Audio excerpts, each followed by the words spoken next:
really picky right now. Yeah, that's a few. We can start, though.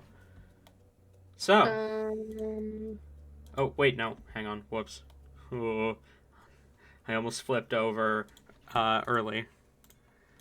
So, last we left off, you all found yourselves within... and I know we're still on the start screen on the stream. That is intentional. Last we left off, you guys all found yourselves deep within a temple that seems disconnected from time itself. There you found D-Ray, but a future version of D-Ray by the sounds of things.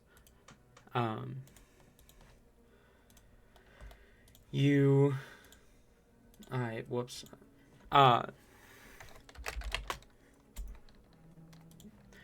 You found a future version of D-Ray. And she seemed confused, but also as if she had lost her mind to time itself. And you eventually realized that the entrance to the temple you came through was no longer there. So you found another exit, one that D-Ray had never seen before, despite having been in this temple for quite some time. However, as you went through, D-Ray began to panic, as she recognized the area, despite what she recognized having been on the opposite side of the temple. As you enter into a large room with multiple skeletons of entities older than time, and one entity bearing a familiar cloak, the Cloak of Nebulous, and one still living entity, a child, orange-haired and violet-eyed, dark-skinned, with a strange book, her face sunken as if ancient. She smiled at you and she said, "Welcome to where time comes to die." As she looks between the five of you, she says, "And you have come right at my funeral. Thank you. And I'm sorry for what comes next."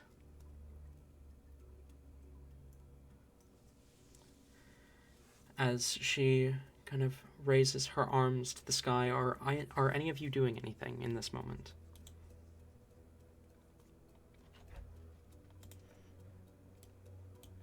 I activate my. Have a spell. I think I'm still carrying Hellebore, aren't I? Yep. Indeed you are, yes.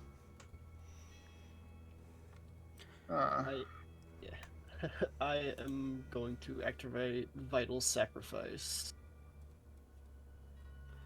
Then I'll need to set Hellebore down and then activate my glaive. Okay. Talzin, what does Vital Sacrifice look like? Talzin takes the crystal he has and then, as usual, jabs it in his hand. But this time, as it does, there's almost like this shockwave of where it looks like from starting at his hand and going from his hand up his arm, up the one side, going from his shoulder, then the entire that entire side of his body going to his other hand. It's almost like all of his veins glow in like a pulse. Okay. And I take 4 damage. Gotcha. As far as Hellebore, real quick, she does not fight being put down, because she is literally like the type of terror where you're just frozen. She doesn't even register really that she's being put down. I'm gonna say instinctively she's gonna bark skin so I don't die here. Okay.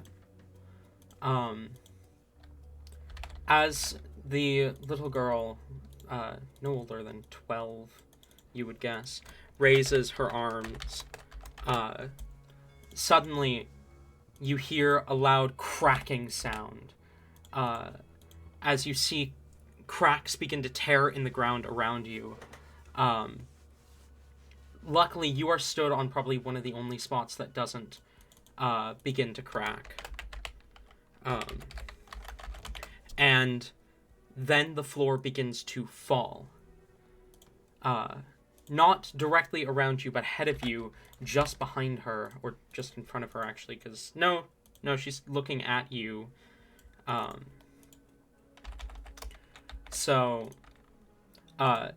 floor begins to fall around you.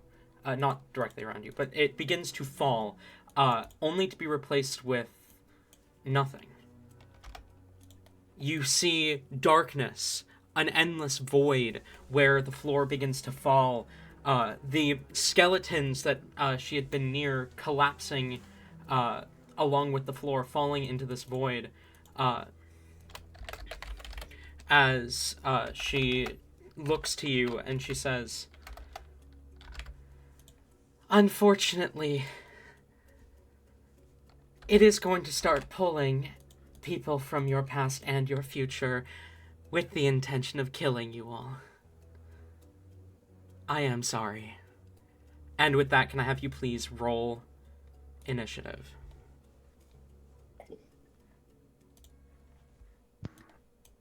How We're dare using soap dice for this, I guess.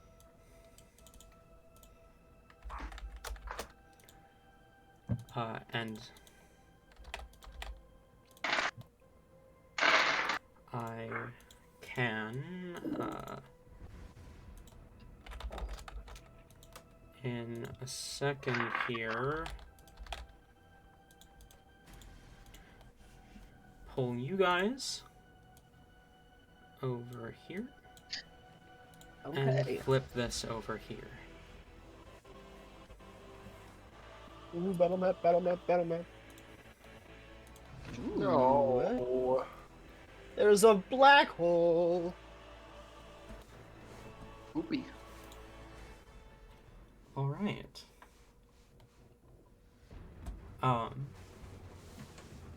Be a good time to open up the Roll20, wouldn't it? A little bit. Probably, considering we're about to do combat and battle maps are pretty good. I mean, are they, like, do you use them often? Sometimes. Page not Now found. that you say it. What do you mean page not found? All right. 25 to 20. 22. I don't have his character sheet up yet. Oh no. 20 to 15. 15 to 10. Nice. 10 to 5. 8.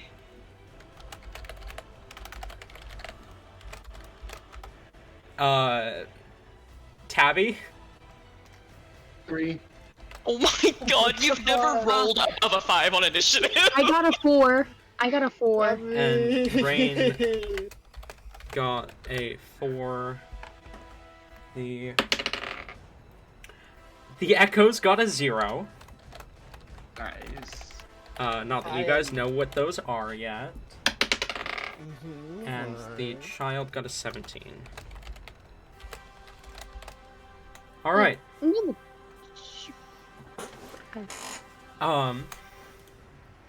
On initiative count 25,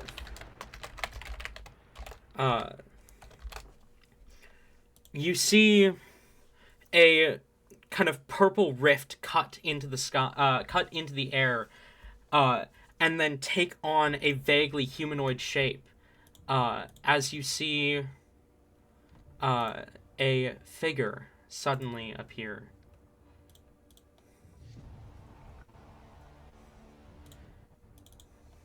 A figure vaguely familiar to most of you.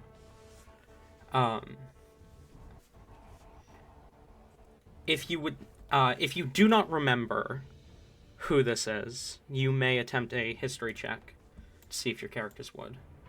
Oh wait, As I remember. Hi, son. that's the godsend. Hi. no, there's a godsent with the same name, but different guy. There he is. As the rift forms into him, his eyes land on Hellebore. Talzin, you're up. Fun. Love that. He doesn't know who this is. I think he's like out of panic. I think he'd like, oh, there's suddenly another person here. This is scary. I don't know what I'm doing. Firebolt. Okay, go ahead, roll to hit. Yeah, he doesn't want to. And look in the like, Furnic channel for me. Will do. I do not. I will go look for that. Okay, I'll find after your turn. something. After your turn. Yep. Okay.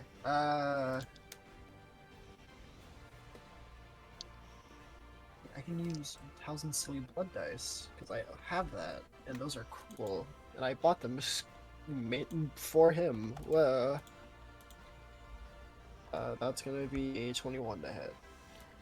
21 does hit. Go ahead and roll damage. Yippee! It's an extra what? Because of sacrifice. Extra 2d6. Okay. As the energy coalesces around you, and you fire off this bolt of flame towards the figure, it slams into him as he kind of stumbles under the weight of the blow, but his attention does not turn away from Hellebore. —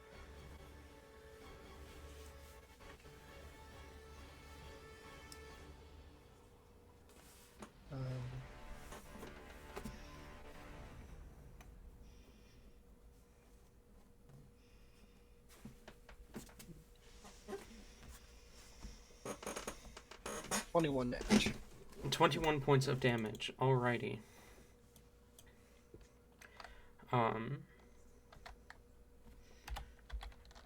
As the blast of flame slams into him. Not 21, sorry. I had a dice in the tray that was just in the middle of the ones I rolled, so it looked like it was there too. I just read it as did. Minus 4 from that. Okay. So, yeah. My bad.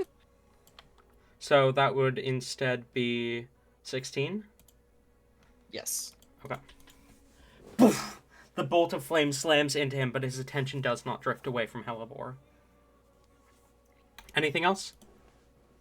No. He's just gonna stand there terrified.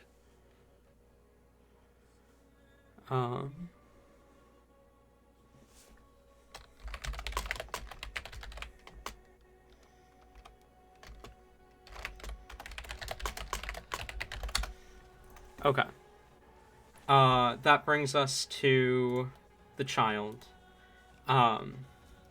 As she kind of looks at the figure, looks towards each of you, and kind of tilts her head for a second, thinking, as she says, I know you. A long time ago, I knew you.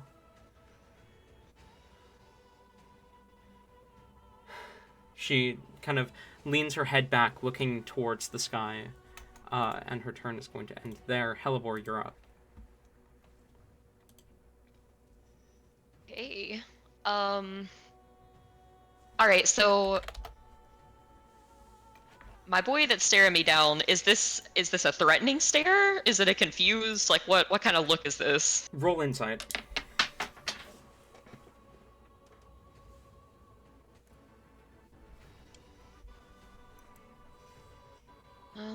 Da, da, da.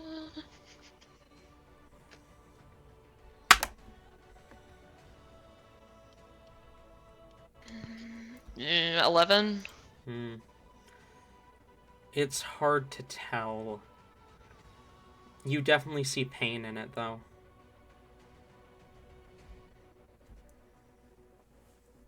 Okay.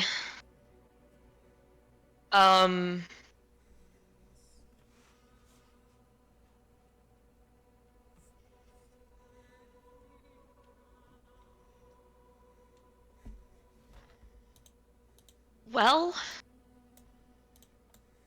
we have person that she knows who may or may not be a threat, or weird-ass fucking skeleton zombie-ass motherfucker that drug us into this. So I think she's gonna go for the zombie. Alright. I'm gonna go ahead and,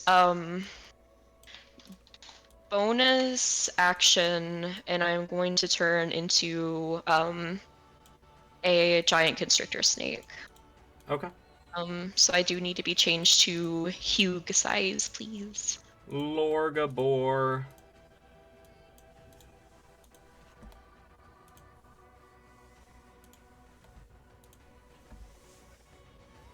As you become this giant constrictor snake, your form shifting to elongate and wrap around itself. Okay. Do. Am I stupid, or would I be one size bigger for huge? You're right. You would be. Larger war. Larger boar. Mega boy. Alrighty, she is going to lunge mouth first at my gal up here. Okay. Roll a attack roll.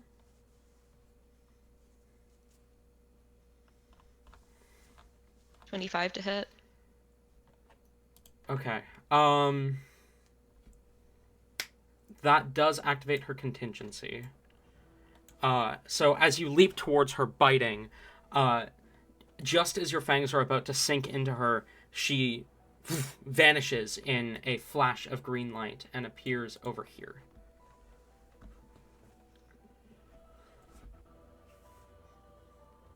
Well, that sucks.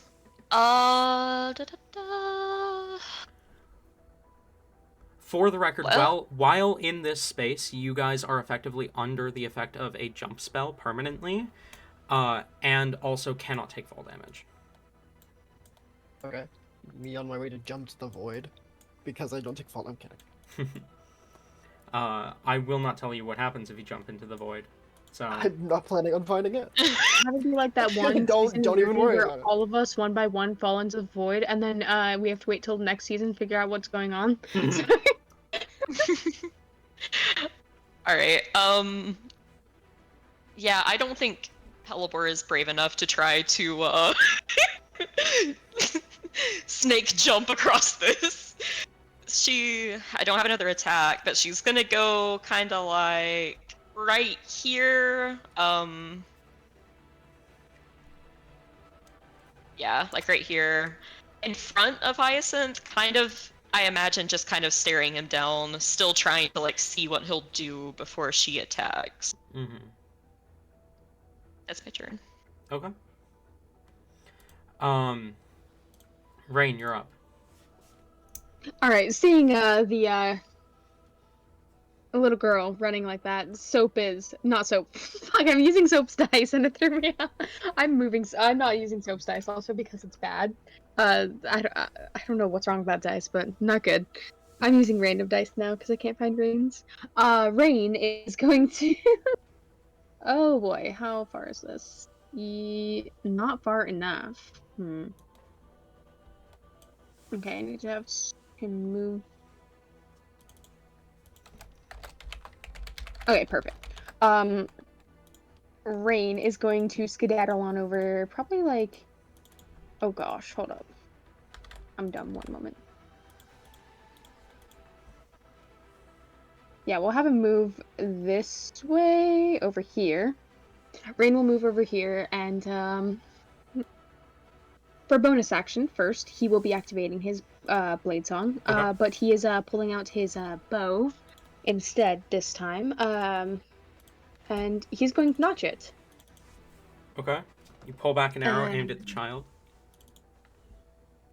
He's going to use his action to attack with said arrow and bow. Okay. It's a short bow, so I already did the calculations. I remember how to use bows in this. It's shocking, I know. All right. This is at Sally. I figured. Okay. Rolled it. 21. 21. Okay. She's going to use her reaction to cast shield. Reaction cast shield? Okay. As you pull back this arrow and fire, you see the sigil of a green clock, the same that was typically associated with Nebulous, appear in front of her, and the blow bounces off of it.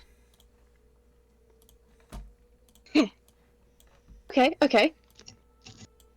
And now for Rain's extra attack, Rain is going to cast Eldritch Blast then. Okay.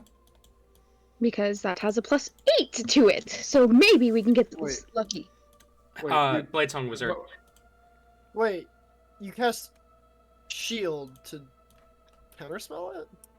No, I'm being stupid. What am I going on? Okay. Sally What cast the shield fuck to just block the arrow. happened? So What Rain just happened? Rain took a shot No. at Sally. Sally No, cast shield to block the arrow. I get that. My brain just stopped working for a second. And then Rain's Yeah. second attack is casting Yes, a cantrip, is- which is yeah. something a Bladesong Wizard can do. No, yeah, I'm very aware. I don't know why. I guess that course of actions just was like, you were gonna have an aneurysm and a fucking stroke about everything. Like, yes, I am. And then I did. Alright, fair enough. Okay, so the first one I got was a 23. Okay. Does 23 hit past the shield or no? Not with shield active. I Okay, assume now how at about that Sally. natural 20? The natural 20 is going to hit, and this is a ranged attack, right? Yes. Okay. Alright, natural 20, we do Jason rules, right? Yes, we do Jason crits. Alright, so that's going to be 10... Oh, 20! 20 points of damage. As you blast her, the impact hits, and this is, of course, the first attack to hit her as it sparks off of her, and seems to do a bit of damage, but surprisingly less than you would have expected.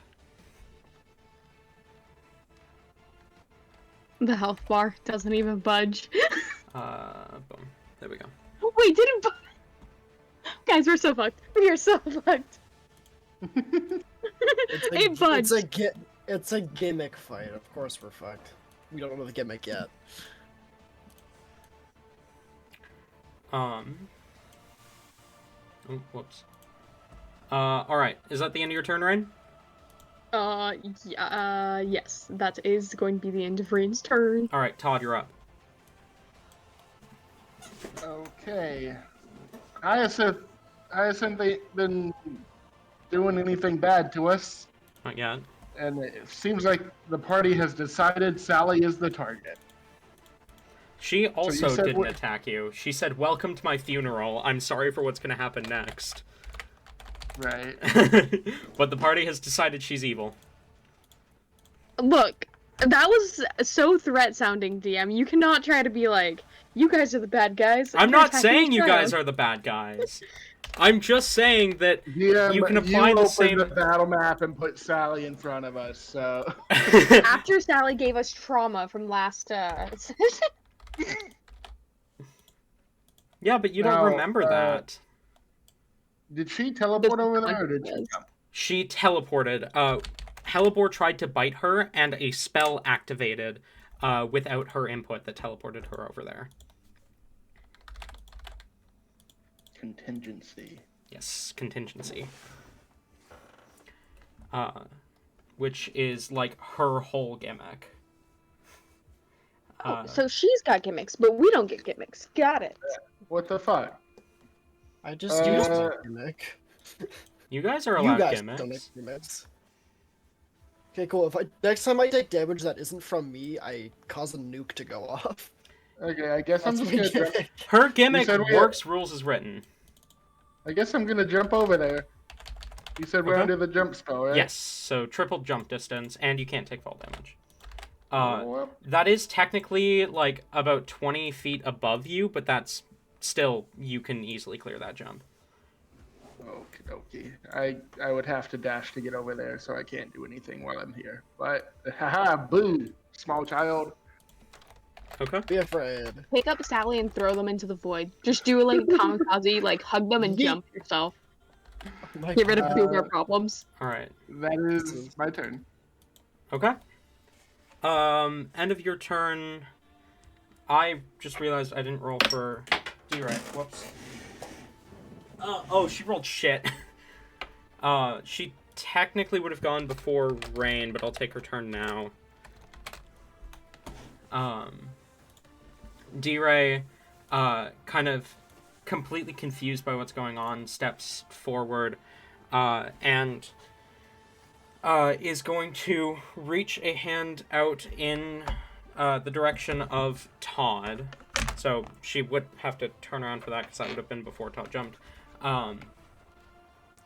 But let's see first if... Oh, that was really close, but she doesn't. Okay. She does... You know what, just for consistency's sake, we'll say that her turn this round happens now in the order, but every time after she's going to go on what she rolled. But she does cast Enlarge on Todd. Big Todd. Big Todd, Big Todd. Big Todd, bigger boar. Bod. All right. End of Todd's turn. That brings us to Hyacinth. As he looks at Hellebore, and kind of blinks as he says, You broke everything. And he's going to go ahead and swing, just like, basically claw at her.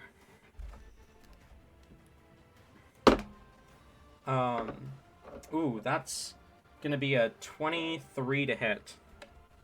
That does do it. Okay. You're gonna take 12 points of damage. Okay. That is necrotic damage. As he swings, almost like swinging a claw at you. That brings us back to the top. And let's see.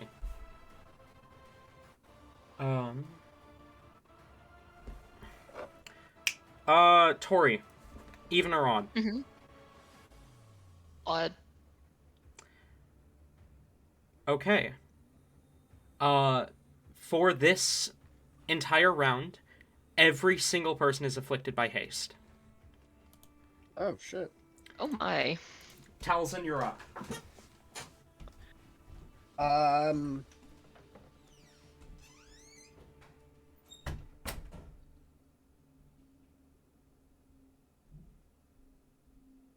Fuck, what does he do? I think his mindset is, I don't like how close I am, despite being quite far away from this other random person that showed up. He's gonna run off a bit. He's Okay. gonna, let's just fucking, where, there, go. Yeah, we're just gonna get to, like, there, I think. Oh, wrong one. He's gonna get to, like, here, and I think that's all he's gonna do. Okay. That's a funny space for you to be standing on. Oh, you didn't have to say it like that. That brings us to Sally. She's going to... You see her hands draw a brief circle in the air as an aura kind of encases her for her first action. And then for her second, she is going to reach a hand, hold a hand forward towards Todd, and cast Thunderwave. So, can I have a Constitution saving throw from Todd?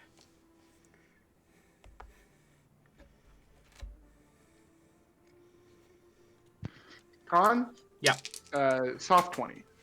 Okay, that does save, so you are not blasted back into the void. That's good. That's always good to not will- be blasted back in the void. You are going to take 17 halved to 8 points of damage. Okay. And that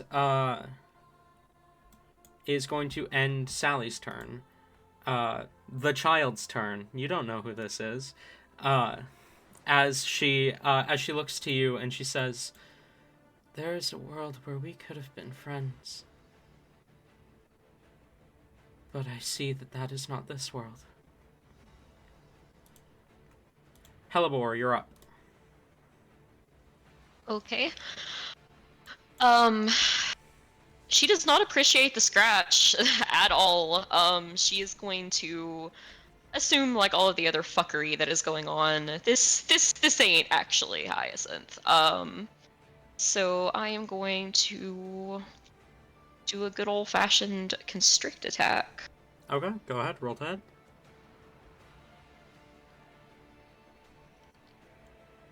That is a soft 20. 20 hits. Alrighty. Da-da-da.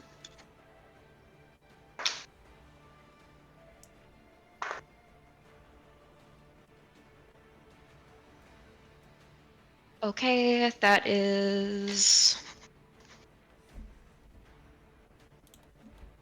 14 piercing, and 1 necrotic damage, and they are grappled. 14 and 1 and grappled. Okay, so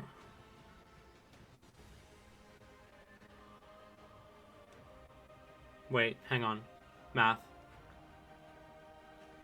Oh, I don't. That's easy math.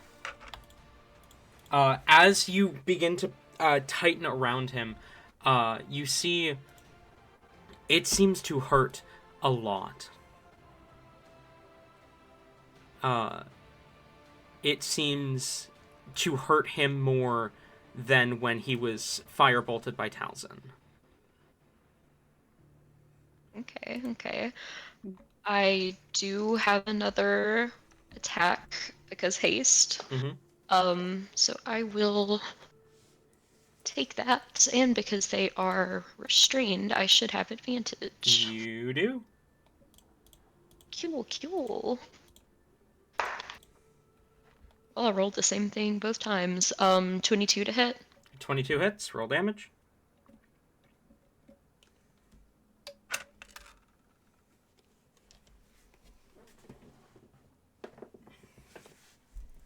$13 piercing and 4 necrotic.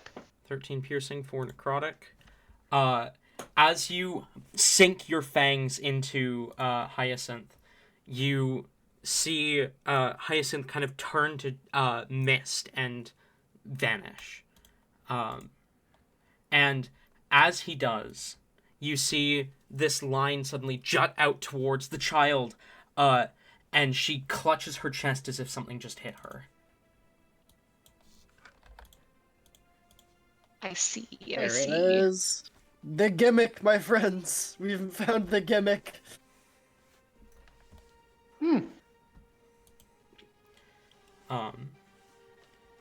Is that all, Hellebort? Yes. Okay. That brings us to D-Right. Does she? She does not. She's going to cast Healing Word at 2nd level on Todd. Oh, okay. I'm not missing that much health, but sure. You're going to regain 7 hit points. She rolled minimum. Nice. As the magic reaches out towards you and she calls out, "Don't leave me again, Devlin!" That brings us to Rain. You're up. Alrighty. Oh boy, oh boy. Oh, can you please? Oh gosh, I scrolled way too far out. Okay, we're fixed, I think. Alright. Rain is going to, seeing the fact that, seeing as to how Todd was able to jump, Rain wants to get up close and personal. Okay. Rain has, let me double check something really quick. Okay, so if Rain, we're under the haste spell, right? Yes. What does that do exactly? Your for movement those speed of is doubled, and you can take 2 actions, but if you use your extra action to attack, you can only attack once, even with multi-attack.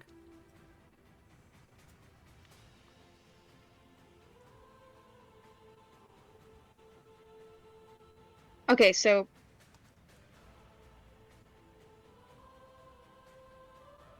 What is your strength score?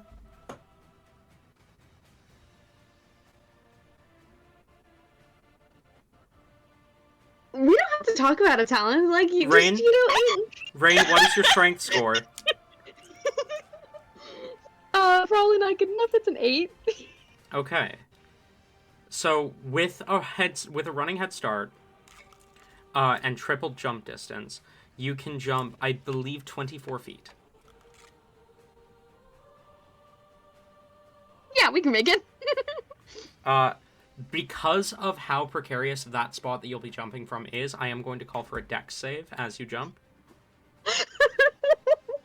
Don't you?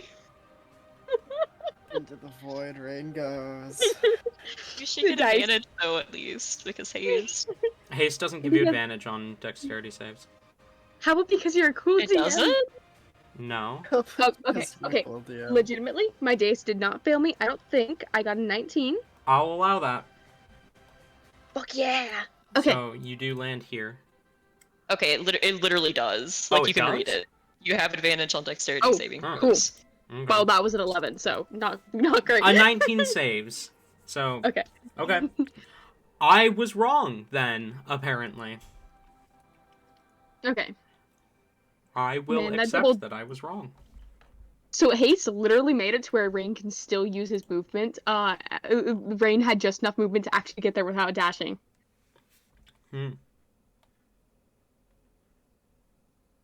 Now, is the jumping an action? I don't jump. No, It's not. jumping is part of movement. Okay. So Rain can still attack, yeah. Mm-hmm. Now, the only thing is, I did have him have his short bow out previously. Does he need to put that shit away and pull out his short swords? Not if you drop it. He might need it again later. I feel like he would put it away properly. Okay. Then, yeah, that takes an action to stow and redraw. Okay, so yeah, he'll have his swords out and at the ready. That takes his action, and because he did not attack on his actual action... Wait, is that a bonus action or action? That's an stow and draw? action, but you do have a second action. Second action. Okay, so he can just use the typical 3 attacks then. Mm-hmm. Okay. Then, first attack will be with typical short sword. Okay. And that's going to be an 11 on the first one. Don't An think that 11. hit. Unfortunately does not. And then that's going to be math 21 on the second. 21 does hit, yes. Okay, I'm gonna get out a d6 really quick. D6 plus 2. Oh, max damage. That is going to be 8 damage. As your blade is about to make contact with her, you see she kind of folds in on herself with a flash of green light, and that activates her contingency. Alright. Rain is going to look at Todd and just say, we need to cut off the teleporting. One of us goes over there, one of us stays here, that way we can continue to hit her each time.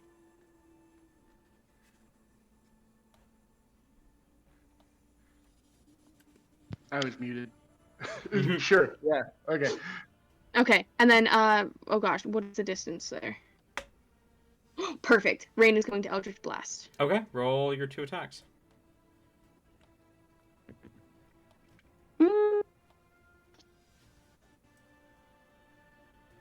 That's going to be a 6. No, not 16. 26. 26 does, in fact... Yeah, that does hit. Roll damage. That is not the right dice. That's a D6. Oh boy, where's that? Okay, it's just 2d10. 5 for the first one, and then I'm rolling second attack. Okay. Oh, I dropped the dice. Second attack is going to be 19. A 19 does not hit, no. Okay, so I'm assuming the AC is probably 20? No comment. Okay. And I believe that will be Rain's turn. All right. And that brings us to...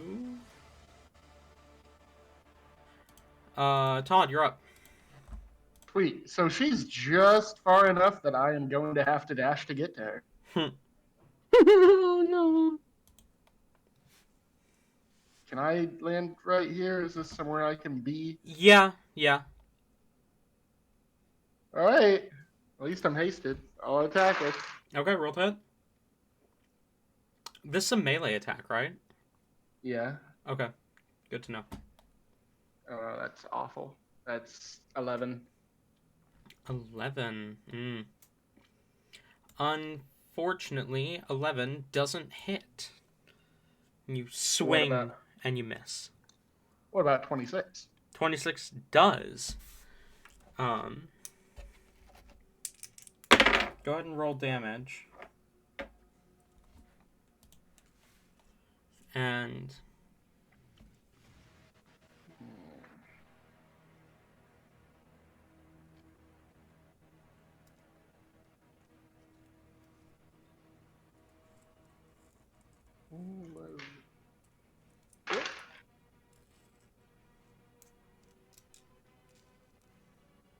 Alright, that is 21 slashing.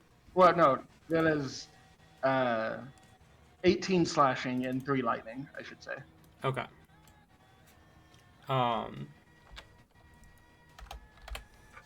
As your blade cuts into her, the attack doesn't seem to do much. But in the same moment that your blade makes contact with her, the world unfolds around you. Roll a wisdom save. Oh, wait, hold on. I just realized something. Mm-hmm. Oh, that was a crit, actually. I rolled a 19 plus. Oh, and fuck. I have the Major Crest of Mortem. Right. Okay. What is that? Alright, so that would add... Hang on. Just give me... Because you've got extra dice you gotta roll on top of that. So just... I've set her HP back to what it was. Give me the full number. Okay. I completely forgot about my crit on 19. Mm-hmm. I also forgot about it. Mr. Herald of Death over here. Now, the extra dice I roll isn't... I don't add that to Jason crits, right? No. Or do I? No, you do not.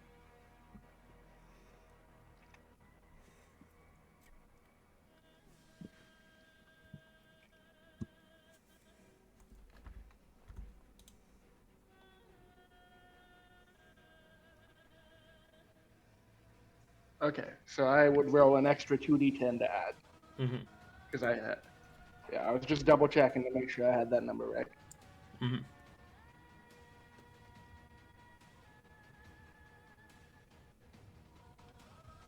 Okay, so that's... Do I need to separate lightning and slashing? No. Okay. Just to streamline this, you do not need to separate them.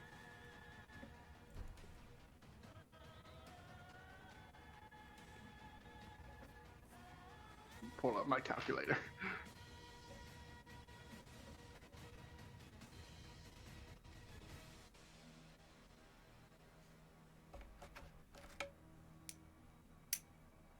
Oh, I might as well throw a smite in here, huh? Because it's a crit. Right? Your call? Yeah, I'll throw a second level smite.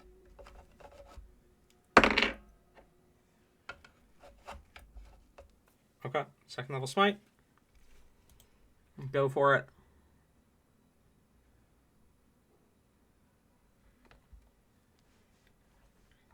Where's my d8? And then I just need, like, total damage amount. I dropped one of my D8s. Why did I do that? Stop dropping that. Well, don't do it next time. Fuck. I'll think about it. Good. Alright. So, total damage is 97. Jesus Christ. Okay. Big damage. So that's going to bring her down to that much. As your blade slams into her, as it does, your eyes light up with the crest of Mortem as it also appears in front of you. The blade cuts across her, and there's a faint look of familiarity in her eyes as you strike her.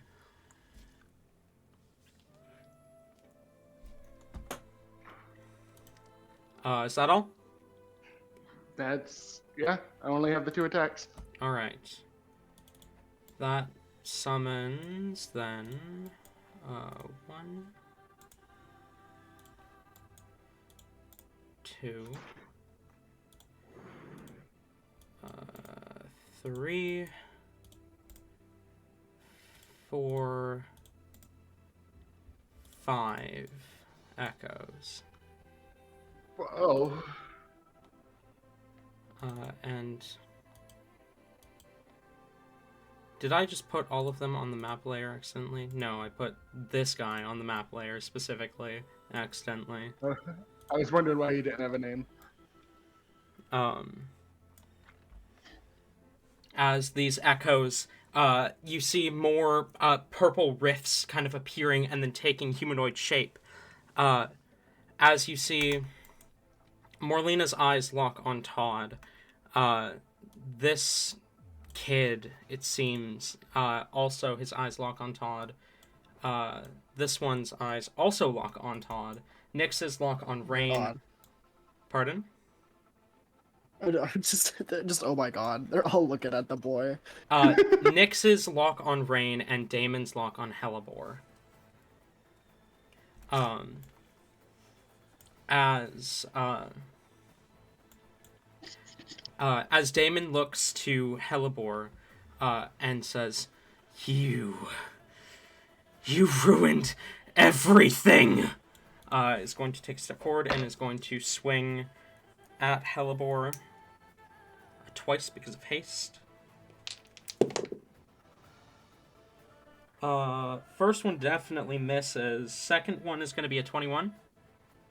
That does hit. Okay.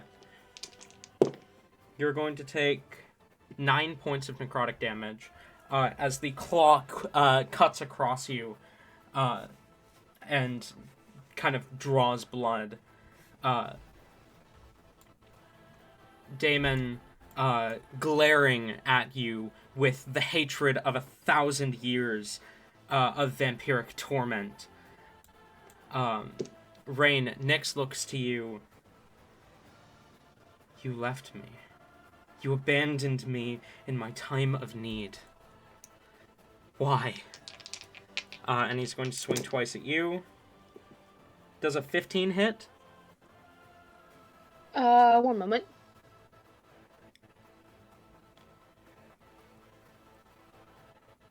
Uh, 15 is the AC. Okay.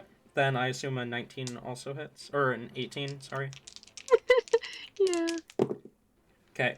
First one, you're going to take 8 necrotic.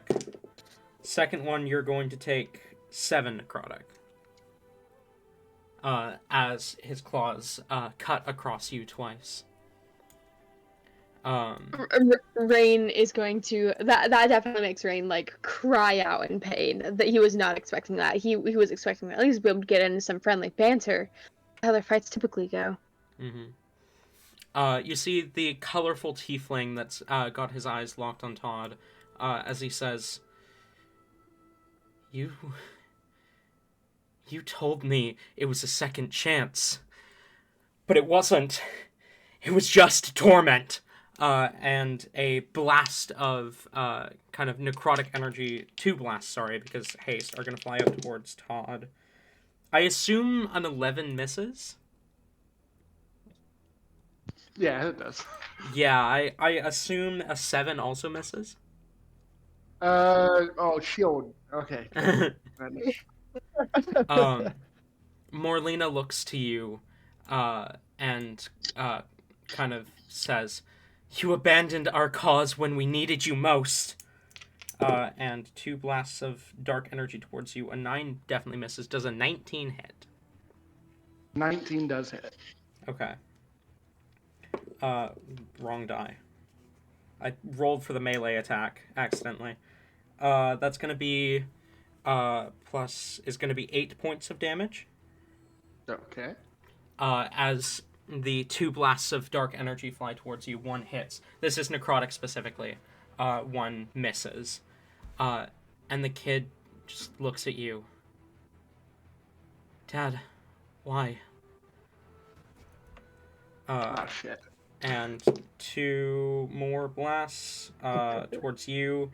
19 and 15. 19 hits, 15 doesn't. Okay, you're going to take 12 points of necrotic damage from that one. Okay. That brings us back to the top. Ayla, even or odd? Odd. No, even. Can I change this to even? Sure. Okay. As everything for a moment seems to slow down, and then you see Sally, specifically, suddenly, the like reverse of what happened to bring her here. She kind of folds outwards into kind of a flash of green, reappearing next to Rain as you see the wound from Todd's attack heals. Oh, gross. As it seems like time is rewinding. And you also... She just echo ulted. Shut up. Oh my god. You also see... as... You also see Shadow kind of recollect, and a injured and grappled Hyacinth appears within Helibor's grasp as well. That brings us to Talzin, you're up. Oh God. Okay.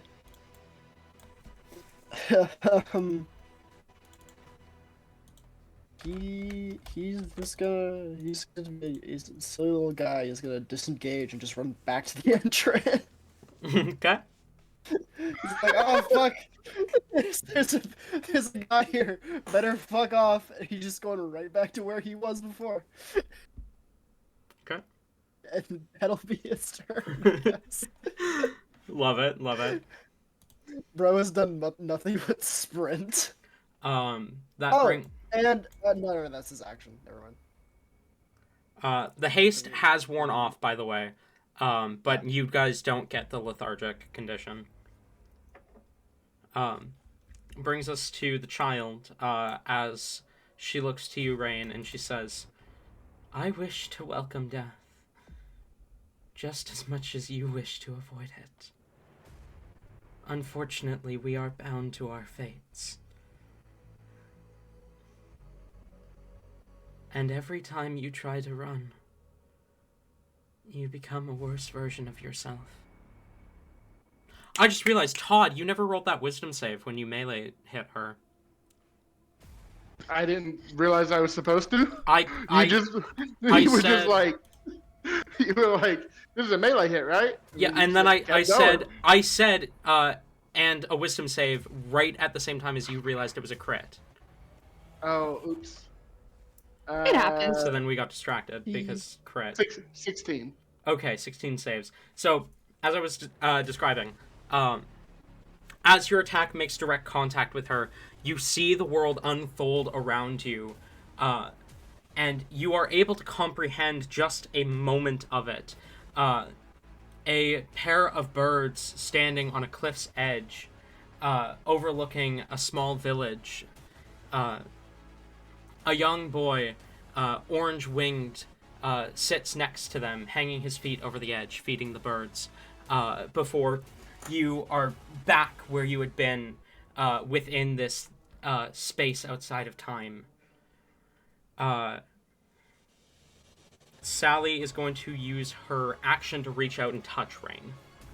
And I need a wisdom save from Rain. Well, that's a natural one. Natural 1 unfortunately fails. Honestly, unfortunately for me, I love getting to describe what happens when you succeed. You also see the world unfold around you, but you are not able to comprehend it, and you take 7 points of psychic damage. Guys, Rain is so fucked. What is Rain not fucked? When he's with the dads. That brings us to Hellebore, you're up. Alrighty.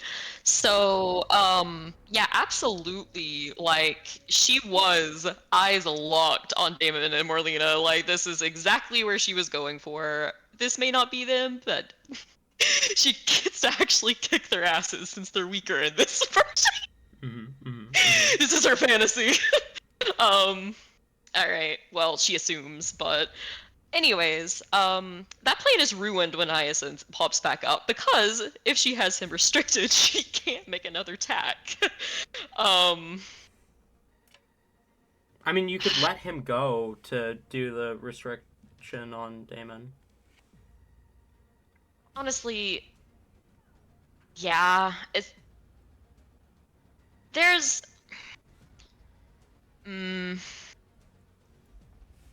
yeah. There's no absolute way you would let me, like, uncurl him and, like, try to, like, push him off the edge, like, with my tail or something, like a swipe, would you? That would be a shove, unfortunately. Alrighty. I guess he limply drops. And we're gonna go for my boy Damon there. Okay, go ahead.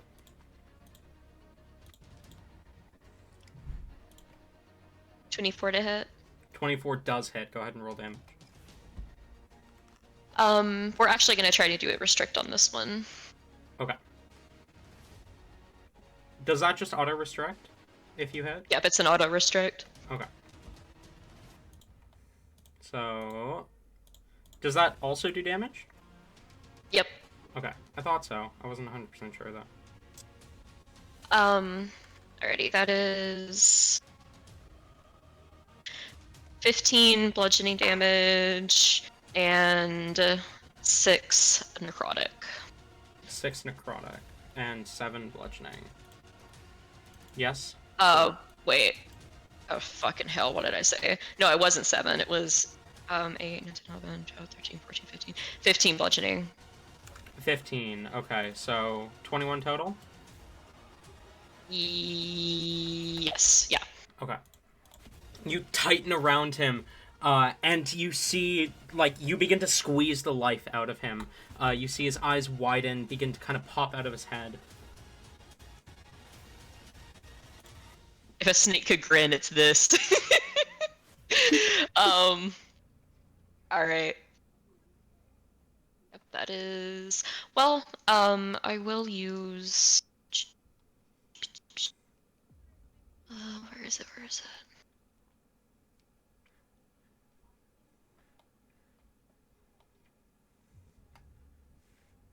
Come the fuck on.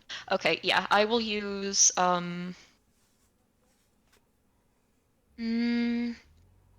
just a first level, spell slot to heal 1d8. Okay. Go ahead and roll that. 3. I'll take it. Alright. Is that all? Yep, that's it. Okay. That brings us to D-Ray. who... What is she going to do? I think she's going to reach a hand out and attempt to Cure Wounds Rain. Or not Cure Wounds, Healing Word. We'll call that 3rd level. Much appreciated. 2, 5, 7, 12 points of healing. I mean, it ain't nothing. I'm gonna take it. Alrighty. Puts us up over half health again. That brings us to... Rain, you're up. Okay, okay.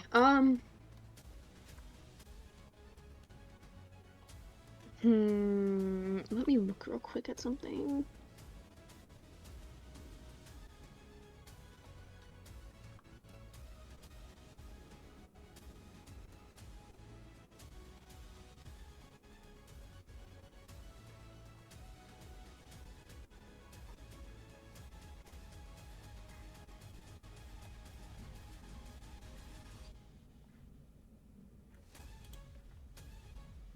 Okay, yeah, no, Rain is going to attack Sally again.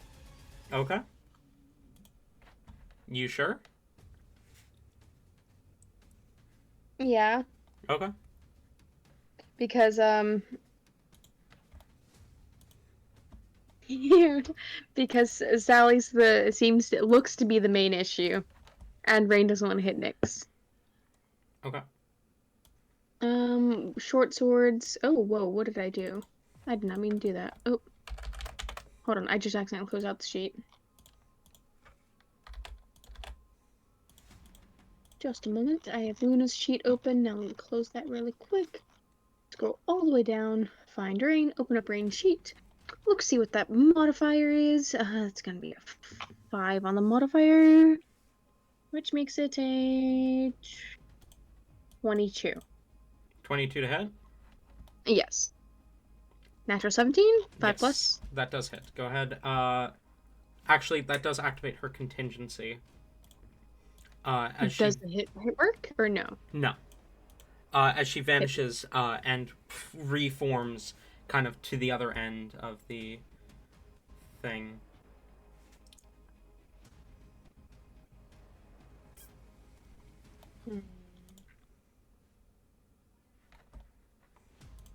Okay, okay.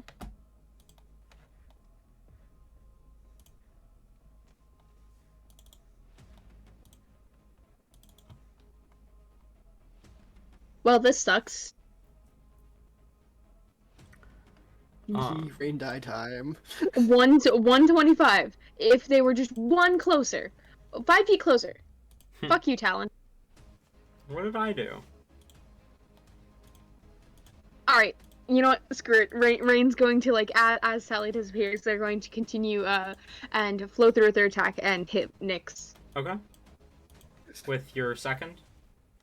Yeah. Okay, roll to hit. Ooh, 23. 23 hits. Roll damage. 7. 7 points of damage. Perfect, perfect. Now, we're gonna go ahead and use that extra attack. It's a little funny. We're gonna do Eldritch Blast at this range. You already took your first attack. Rain did the first attack on Sally, Yes. second attack, bonus action attack on Nick, yes, extra attack on... Sorry, and then that was 7 damage? Yes. Okay. The blade cuts into Nyx, and it seems to hurt him quite a bit. And now the Eldritch Blasts are at disadvantage, correct? Because it's within melee range? If they're on Nyx, then yeah, because you're in melee.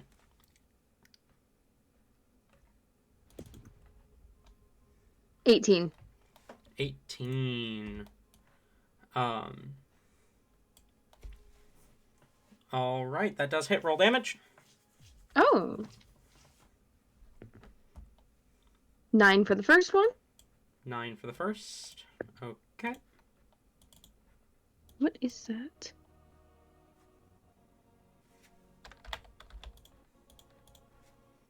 And roll your second one. Second one is going to be a 16.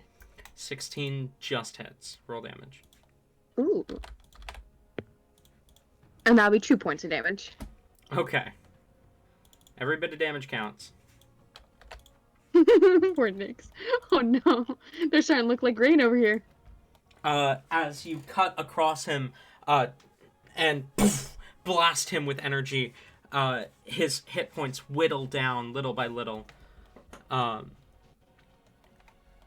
Rain is also going to, at this point, like, as he follows through with both the swords and then casts the magic, he will, at the end, kind of like hold his hands up, kind of like a, I'm not here to fight after doing that. And he'll just say, we can talk this out. Stop this madness now.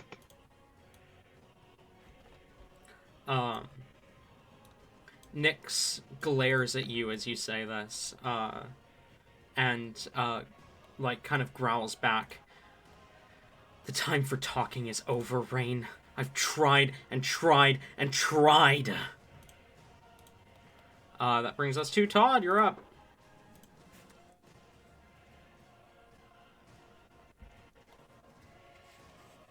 Go on. Kill your children. I was muted. I'm getting used to this new headset. But I forgot to add the damage from Enlarge last round. Right. The extra D4. I rolled that. It would have been an extra 8 damage because I rolled max on the dice, and then I got a crit. So. Okay. And speaking of last round, when I hit her, I felt contact, right? Yes. Like that felt like an effective attack. Yes. It was something unrelated that seemed to rewind her backwards through time that healed her. But from the sense I get from that, she is definitely mortal. I can kill her if I did enough damage. Yes. She can be killed if enough damage is dealt to her directly. All right. Todd would rather hurt her than the 3 people who just spawned. So I'm going to run over to her. Okay. Well, I mean, that one called me dad. I mean, I know these 2 are my friends. So, like, I mean, I don't think Todd would focus on these 3 at the moment. Fair enough. It's your call to make. You're right. I go over here and I attack D-Ray. Clearly, an Echo. She's the mastermind behind all this. Ah, shit. How'd you figure it out? I'm just that good.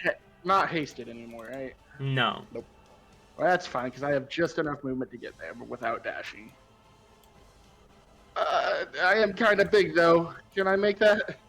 I'd call for a dex save to hold that position.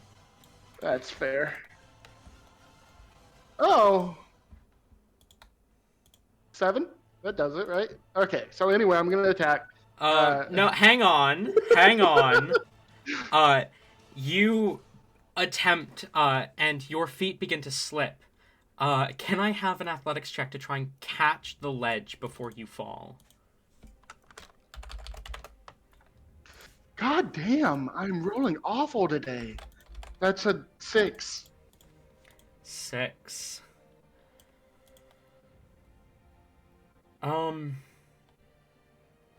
Okay. I got the 1 crit, and that's all I'm allowed to get this session, I guess. You jump, attempting to land, but your feet kind of slip. You try and catch yourself as you fall, but your hands miss. You kind of begin to fall backwards. We are going to end your turn there. Oh, okay. As you are beginning to fall. You can just bat no, yourself. It'll be fine. Yeah, I was gonna say never mind. I was gonna say I could cast like Unless Feather Fall, but you didn't use an action. never So mind. if you have an action that you want to take first, actually. I mean, Batting does seem like the play here.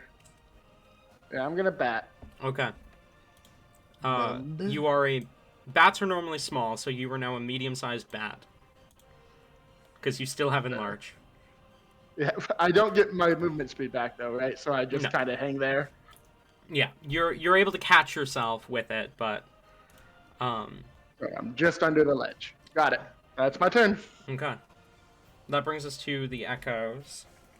While grappled by you, they are restrained, right? Yes. So Damon has disadvantage on this, but he is going to claw at you. That is an 8. That does not hit. Hyacinth is also going to claw at you, and that is a 10. That does not hit either.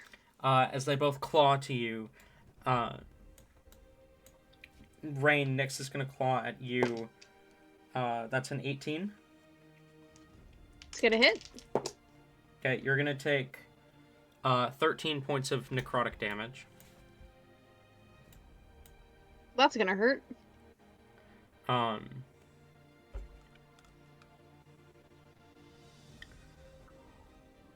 trying to think of what these three would do in this situation. I don't see why they wouldn't. They, all three of the ones that we're looking at Todd are gonna fire blasts of dark energy at him. That's gross. Okay.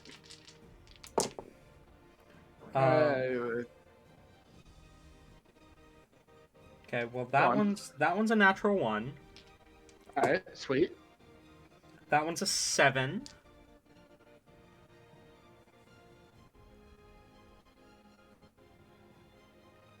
Does a 7 hit your bat form? Oh, I doubt it, but let me pull up a bat stat just in case. And that one's also a 7. No, 7 does not hit. Okay. 3 blasts of dark energy, and you're able to avoid all 3 of them, luckily. I hate to do it, but don't they get 2 each? No, they had 2 because of haste. Oh, okay. Speaking of, that brings us to the layer action.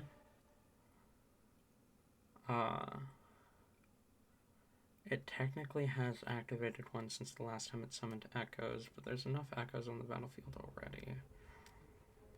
For now.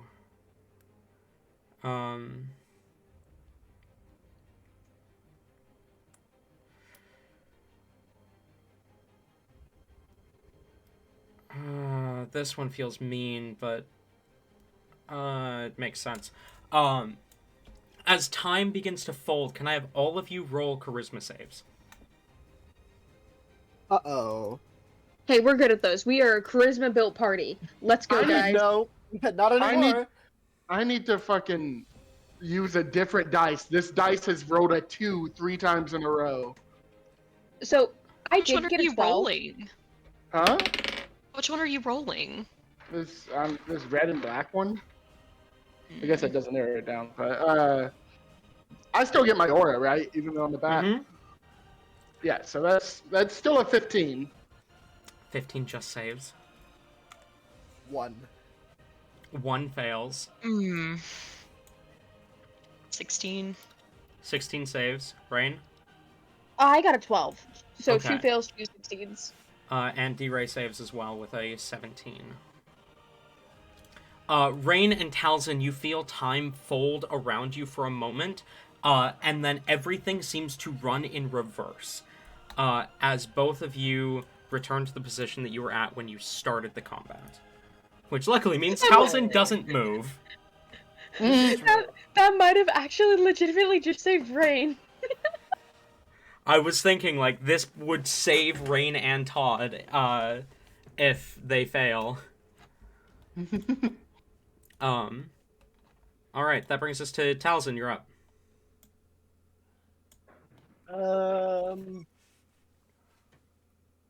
He doesn't like the current predicament Todd is in. And considering what he has been, I have an idea, but I don't know if it's a great one. But I think I might do it anyways because he. Because he. Because he. He. You are in range. You know, he isn't a fan of how you are just kind of floating in midair despite being bat when we have no fucking clue what's under you. He's gonna cast Vortex Warp. Do you resist? No. Okay, cool. I'm Okay. just gonna. Where are we putting him? I'm just gonna. Where are we move. dropping, boys? I'm gonna just move Todd like right here. Right here. Okay. Boom. What does your vortex warp look like? I'd like to think he like the kind of like it's kind of like, the only like flavor I've had for it was like it kind of looks like help, so he just throws like a lasso of blood, pretty much just pulls you. Hell yeah. Fair enough. Love it. It's pretty cool. Yeah. All right. Is that all? Save. Okay, that brings us to the child. As she looks towards Todd, she says, "Ready to embrace death at every turn, and yet you yourself cursed to live forever. I can't imagine the pain. You and I are one. Your many names have etched into history, and I have known every single one of them. Not a single day has gone by where I have not thought of you and everything you've suffered. I am sorry." As she's going to bonus action Misty Step and then reach out to touch you, can I have a wisdom save? Okay. Wisdom. 17. I'm really good at saves. 17 Okay. does save. So you see the universe, time itself, unfold around you, and you manage to catch onto it. You manage to hold onto the time itself, a memory as it unfolds, a memory as it flashes by you, as you see a middle-aged man working alone in a forge, molten metal fitting into a runic template, and a glowing purple crystal in the center of it, before you snap back to reality. No idea if what you saw was the past, present, or future.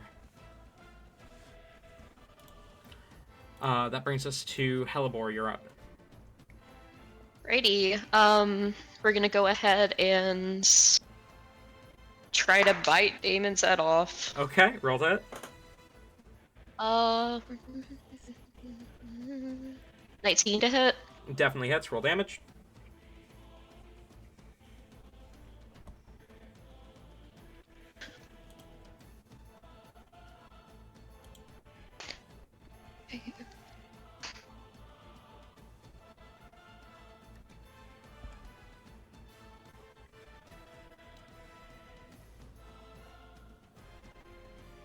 With the necrotic, it's 20 total damage. Dead. Your fangs pierce into Damon, and he is gone. Can I swallow him whole? Unfortunately, pretty much as soon as your fangs make contact, he turns into mist. Alright, we're gonna vape it at least. Okay, you vape him. You vape Damon. That is dangerously close. No, That is Damon. dangerously close to another word, but you do vape him with a V. Vape. Oh, fuck off. Oh my god. Alrighty, we only got one attack, boys, so that's gonna have to. Just for the hell of it, I will. I'll use another first level to heal 1d8. All right. While you're doing that, that brings us to D-Ray, who unfortunately fails.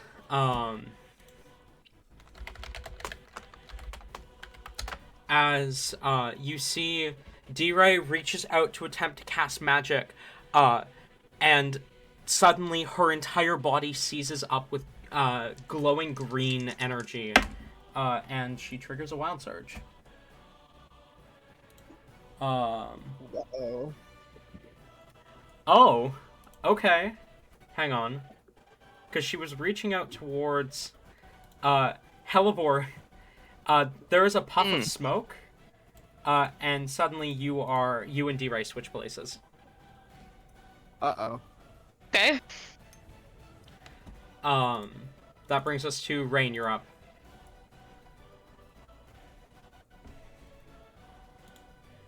Rain? Sorry, I had to unmute. Okay, Rain is... Oh, boy. In range of Sally again.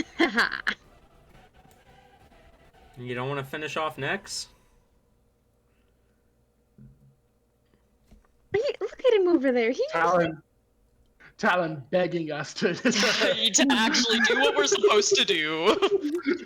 Rain could never finish off his best friend. All I'm saying, there have only been 2 attacks so far, or 2 things so far that seem to have hurt her, like properly hurt her, which were Todd's critical hit, and when Hyacinth... Oh, speaking of, sorry, Damon died, forgot about that.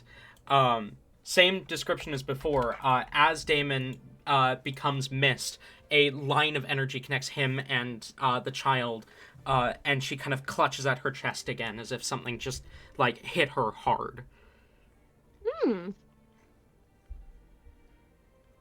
So I think what Talon's saying here is we have to kill our friends in order to kill the child.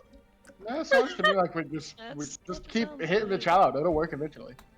I mean, your attacks are damaging her, but not as much as... Okay, whatever. Yeah, no, I think Rain wants to hit the child. Okay, fine. If Rain wants to hit the child, let Rain hit the child, I guess. DM on his hands and knees begging for us to play the gimmick. Playing's my gimmick, guys. Playing's my gimmick. Taliesin has no current character that works with said gimmick. Tori, absolutely going with the gimmick. Todd and Rain. Child! I like how Todd and Rain can agree on this for once. The one thing they agree on is they're gonna fucking kill this child with their bare hands. Okay. Wild. Yeah, Rain's going to... Let's see, what is movement? Beautiful. Perfect. Oh, not perfect. Hold up, that's bad guy.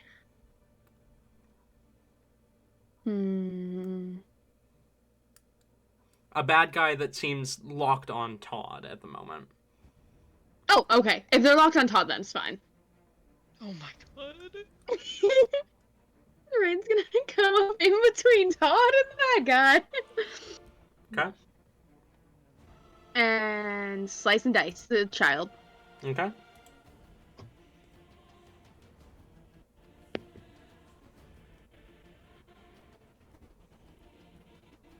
What is the modifier?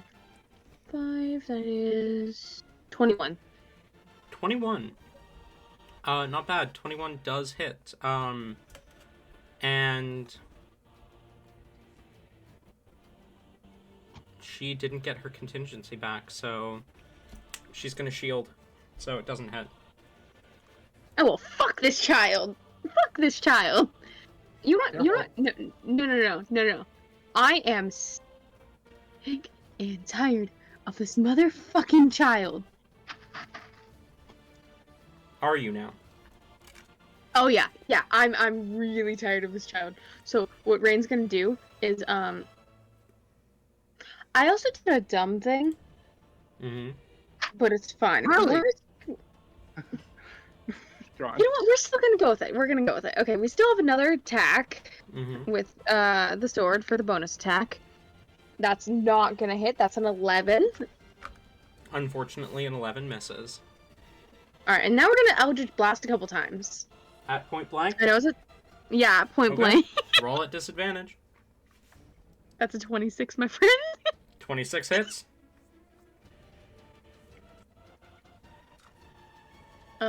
Where is There we are. It was behind my mac and cheese and ketchup. That's gonna be a 3. 3, unfortunately, for damage or to hit. Damage Okay. for that first one that hit. Okay. Barely seems to scratch her.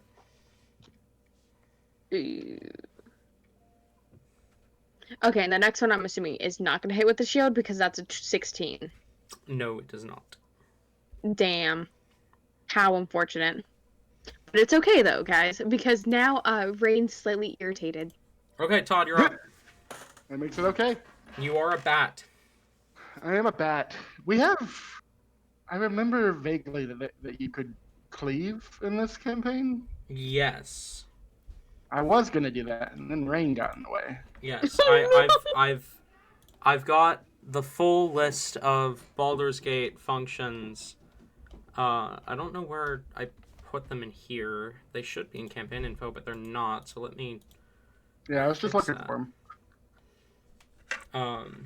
But yeah, for the record, Tim, They're in general.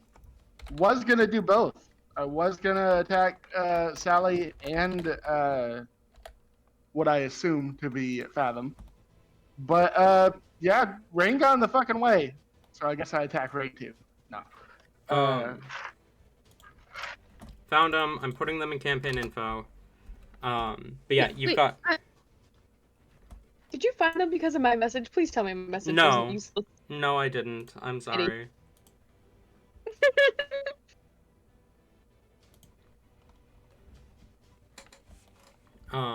Okay, now they're all at one place, so that's good. It's got a list of the different ones, and then it's got down at the bottom a list of what weapons can use what. Oh, interesting that well, glaives can't glaives can't cleave anyway. I see. Mhm. But it's interesting that it says bonus damage such as Divine Smite is not halved. Mm-hmm. No, with your glaive, you have access to rush Brace. attack, brace,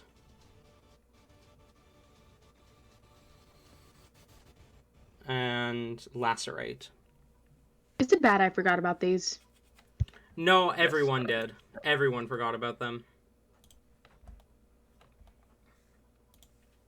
I'm not playing a martial class at the moment. It doesn't matter. How many times can you do these? I believe it's Um, each of them once per short rest. Yep. All right. You can only do one of these once per short rest? You can do each of Alright. these once per short rest. I'm going to drop concentration on being a bat, so I am back to Big Todd. Big Todd. No bat. Back to Big Todd Bod. And now I will attack Sally. Okay, roll to it. Still. Yeah. Let's Uh, go. Oh my god, that's so bad. Do I have advantage from being big or not? I No, don't it's think just I do. extra damage. Okay, Alright, but well, hear me out. No, Due to the positioning. no. No. Okay. That's a miss. That was a 10. That's a natural 20. Holy shit. Yeah, natural 20 hits. Oh my god. Teleport Fucking can't nothing, yell guys. and stop being fucking stupid because she's a snake right now. Otherwise, I'd be like, what are you doing? I spent a hot minute working on this mechanic, and you're just gonna crit her twice. Sorry. I Fucking go, Tabby. I really hope. No, to be fair, if I had crit on one of the echoes, that would have been so much excess damage that would have been wasted. Yeah, that's fair. That's fair. I Counter offer. Fuck you. I have so many names that can appear as echoes, and they're all chosen randomly. I specifically have it set up so that there are more echoes that can appear than need to. If you are only damaging her through killing echoes. Sorry. Oh god. Oh fuck. I gotta dice again. Alright. Boom. Need these two. That Playing one. your combat the way it's meant to be played? Nah, that's just cringe. Board fruiting. Yes, sir. Board fruiting. Board fruiting. I'm just not gonna comment, actually. No, the fact that I didn't even notice that was wrong until you guys pointed it out. Yeah, neither did I. I'm just gonna. Because board fruiting just sounds so right. Fuck. Oh, I've got so many dice. I'm not rolling good on the damage so far, so there's that. And lastly, a d4 that I didn't forget this time. All right, calculator. Math time. We love critical hits. Mm-hmm. Especially when they're done by the son of death himself. Mm-hmm. Mm-hmm. Mm-hmm. Womp womp. Your fault for allowing it.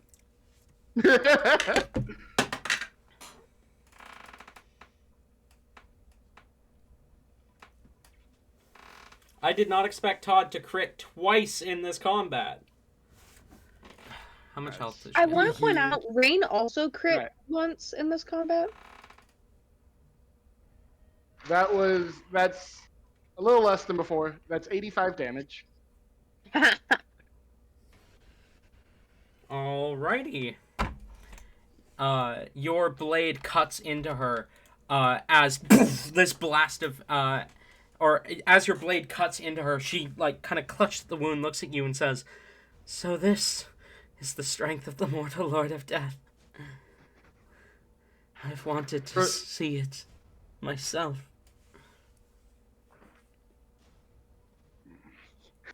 For the record, Todd isn't talking. He is focused. He does not like this. And as you make contact with her, Bro is wisdom locked saving in. throw. Yep.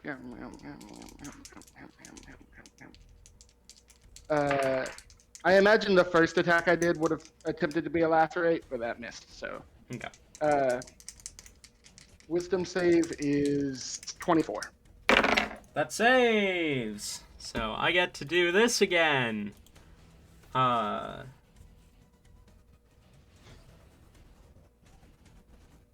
on. Okay. My list for some reason skips 71 through 80. For some reason. So I'm just gonna re-roll. Okay, 13. That one I have. Those are the free cards you're supposed to fill in. Todd, as your scythe cuts across her, once again, you see time unravel before you as you see a group of 3 people. One with long pink hair dressed in an unusual white dress, wielding a sword made of light in 2 hands. One with medium-length white hair, dressed in a strange dark blue and black dress, wielding an unrecognizable handheld ranged weapon, and one wielding no weapon, with short black hair, dressed in an exotic fabric made from feathers and some kind of unrecognizable material. The 3 stand overlooking an ocean from a high cliff, before you find yourself back within this space outside of time.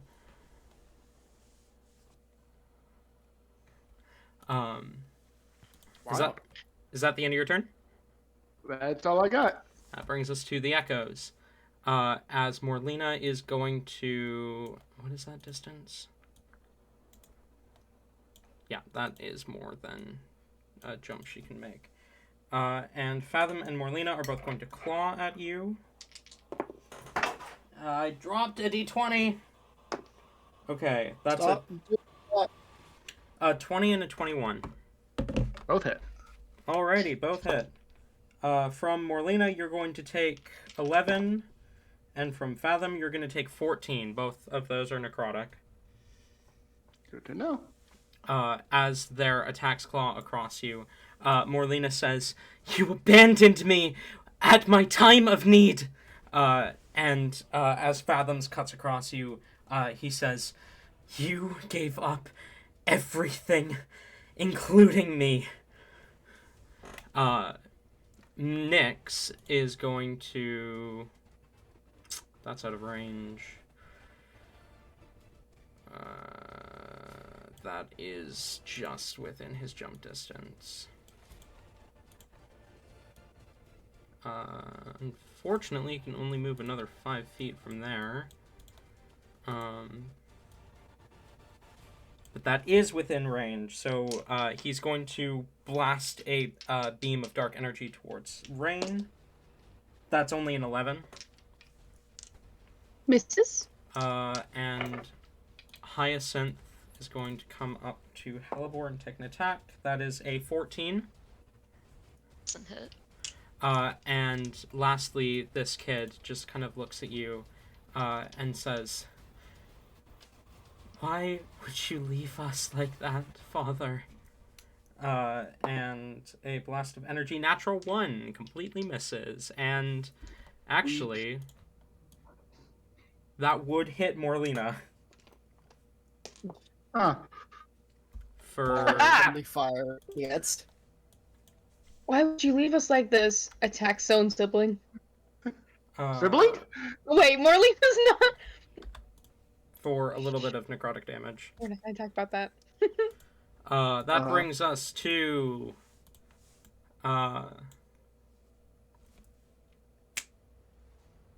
as you feel time begins to speed up, you all gain haste until the end of this round. Talzin, you're up.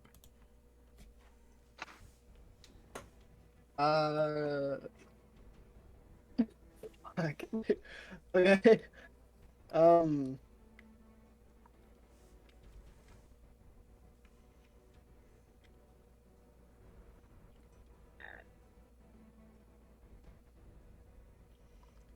Oh, I got a really bad idea.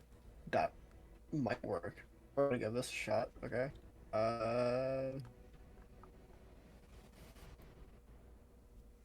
That's the wrong thing. There we go. Yeah, we're gonna go here. And then I'm gonna try and gust Morlina off the edge. Ooh, okay, that's a strength save. Yes. What's your spell save DC? 16. I don't remember where I put him. I'm just gonna see where I put it here. She rolled a 15. Nice. As you cast the gust spell, she falls. And she falls, and then you see a line, like, she falls until she's completely out of view, and then you see a line connect her and, or connect where she disappeared to and Sally, the child, as it seems like the child clutches her chest again in pain. Doesn't know who these people are, but they're attacking the people that saved him, so that's not allowed to fucking fly. I was gonna. This is Sparta her, but you did it for me. Thank you. I'm just too damn fast. Okay, that's sorry. We're gonna spend 60. We're just gonna run right back. Okay, fair enough. So like here, I think that's where it was. Okay, you do have another action. Yep. If you want to take it. Action. Isn't that only used for like melee attacks? You can't use a spell, but Yeah. you can use it don't for a think I ranged have- attack if you have something. I would also allow you to cast a cantrip with it. Okay. I guess for the sake of it, then we'll just firebolt. Hyacinth maybe. Okay, go ahead, roll to hit. We'll give we'll give Hellebore some hella help. Help a boy. We'll help the boar. Roll to hit. 10. Unfortunately misses. Help a boy. My favorite crack ship. Oh my god. That brings us to the child. As you see the green aura encase her again. And then she is going to... What is she going to do? I think she's going to Dimension Door over here. Yeah, that's fair. Yeah, she doesn't want to fight, she just wants to die in peace. Um, Womp womp. womp womp. As she becomes encased in a green light and then appears. Her eyes land on D-Ray as she says, "Forgotten and lost, yet in the hearts of all. I have seen you grow, and I have seen you fall, and I have seen what you become, what you were. Do not forget yourself, great druid, and you will never be truly forgotten. But forget not those you've pained either, because they certainly won't forget you." Hellebore, you're up. Alrighty. I feel like Hellebore was absolutely like making her way in Morlena's direction, but like she's Roblox oofed, so that's fine.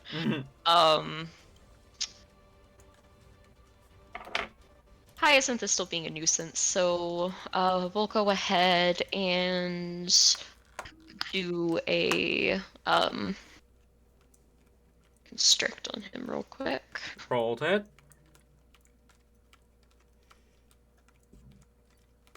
21. Hits. Roll damage. It's likely going to be enough to finish him off. We can hope.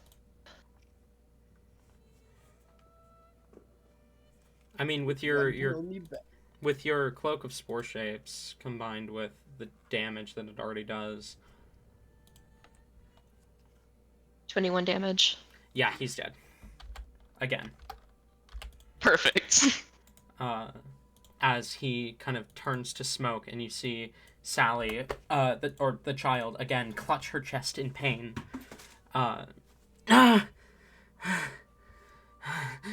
All right, Hellebore ain't done there. She's still a little mad at Nyx for being like, "You'll not hurt anyone while you're transformed, I promise." So she's gonna go over to that motherfucker. We are still hasted, right? Yes. Yeah. For Okay, this turn. perfect. She'll constrict again then. Okay, roll that.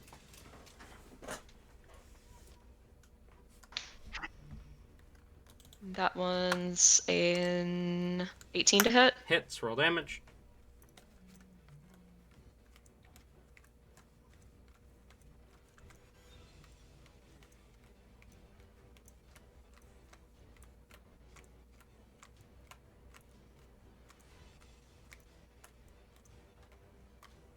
$24 total damage. All right. As you squeeze him, it does not seem to do nearly as much to him as it did to Damon or Hyacinth. But you do wrap around him. You do constrict him. As his eyes remain locked on Rain, he does groan in pain. Alrighty. We'll keep hold of the boy then. It's my turn. D-Ray is going to cast, or attempt to. I need to roll to see if she can first. Yes, she can. She's going to cast Hold Person on Sally, on the child. The child gets a 16, which does save, unfortunately. That's a concentration spell. You're right, isn't it is, yes. So you would go back to small. Well, not small, but normal. Rain, you're up. Nod. Hellebore Alright. has Nyx restrained. There's another colorful tiefling in front of you who reminds you very much of Nyx just by looking at him. And there's a weird sense of familiarity as you look at him too, as if you've seen him somewhere before. Rain doesn't like being around them. Rain would like to move up near Taliesin, probably. Okay. I'm gonna say Rain's gonna go here. Kind of front and center of the whole place. Okay. No. You are able to do so without consequence. He does not take an attack of opportunity against you. Okay. And now Rain's going to look at Sally. And magic missile, 2nd level. Okay, roll damage, I guess. Why? Okay. That'll be 4 dark. Yes. 3 for the first. 5 for the second. 2 for the third. And final one. Ah, I dropped it. Ow. Ow, fuck, I dropped it again. And 4 for the fourth. Alright. The darts impact her. They don't seem to hurt her much. As she looks to you and she says, "History will only remember your name if you become the monster you will despise." It's just like... I imagine Rain is a bit perplexed at this crazy spoutings that that this child is going off about. He's gonna ignore her for now. Okay. Todd, you're up. You are within melee of this I sure am. colorful tiefling. I am attacking the colorful tiefling. You're welcome. Roll hit. That is 20 to hit. Hits. Roll damage.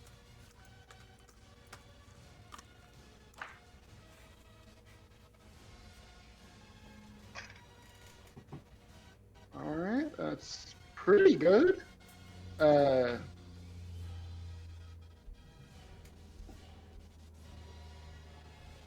26 damage total. Jesus Christ. All right. As your blade carves across him, it seems to hurt bad. As the blade cuts into him, he cries out in pain as he looks to you. "Why, Mortem? Why?" Todd just sighs and attacks again. Rolled it.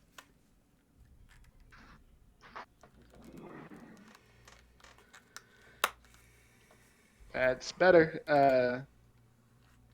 25. Don't even roll damage.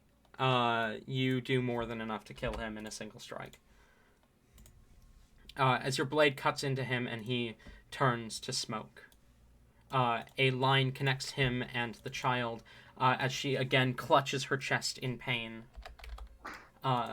Looking to you as she says, "And I am so sorry that you are remembered only as a villain when you have done so much good in this world." Todd doesn't look at Sally as she says this. I turn my attention to my apparent son. As the kid looks to you, a distant look in his eyes as he says, "How could you leave Dad like that?" As he's going to go ahead and take another attack at you, a ranged one. That's going to be only a 14. I was hasted, right? Oh, got you hasted were. still? Yes, sorry, yes. You were. Wait, does I'm- that mean Rain also gets another attack? He would, yes, sorry. I forgore. Do we want Rain's to do range then? Yes, let's do Rains first. One more. Okay, guys, guess what Rain's gonna do? What? Magic missile. Oh my god! The freaking narrator got turned on again. Shit! Stop pressing. Hey. Stop pressing Control N. What's the control N? I think that's the keybind to activate the narrator. We're going to fireball Sally. With your hasted action, no. Oh wait, no. Cantrip. Or Yeah, cantrip. single attack. Yeah, because we already cast the spell. And Okay, also well- just you can't do that with your hasted action. Yeah. Okay, how about an Eldritch Blast instead? That works. On the child? Yeah, The that first one's mysterious, going to nameless definitely be a child. miss. I rolled a 4 on the dice. Misses. Yes. Definitely not gonna work. Unless you Ooh, have both a. of those are gonna miss. Okay. Yeah. You fire off 2 beams of eldritch energy. Neither of them make contact. Todd, the rest of your turn. Yeah, I'm gonna jump across this gap and attack my son. Okay. Roll to hit. Oh, that's not good. Does a 12 hit? A 12 does not. Damn. As you swing for him. That brings us to his turn. He's going to claw at you and completely miss. And Nyx is going to attempt to escape the restraint. Does a 12 beat the DC for that? Escape DC? Tori? No. No. Okay. Brings us to the legendary, or not the legendary action, the lair action. Different type of action. 2. As... Okay, you two both have one. So let's do... you and... you. Okay. As Talzin, you see a rift appear right next to you and take humanoid shape. As you see a figure look over to you, Hellebore, and say, You abandoned me. Why would you leave me with them?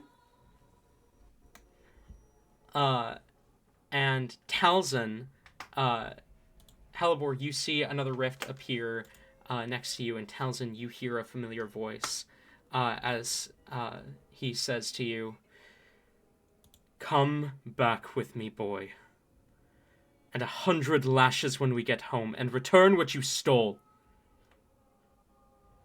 Ooh, that's not silly. Brings us to Talzin, you're up.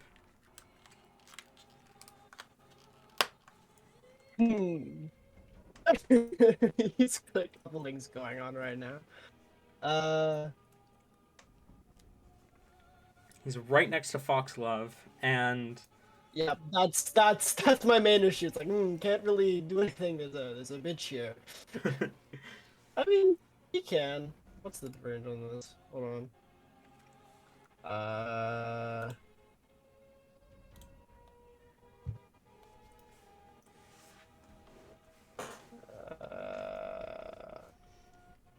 Sub 30. No. I just realized I didn't. Mm, I forgot to title today's didn't? session. yeah. Hang on. Is it still... It's still, yeah. Wandering Session 6. Whoops. I'm gonna edit that real quick and fix the title.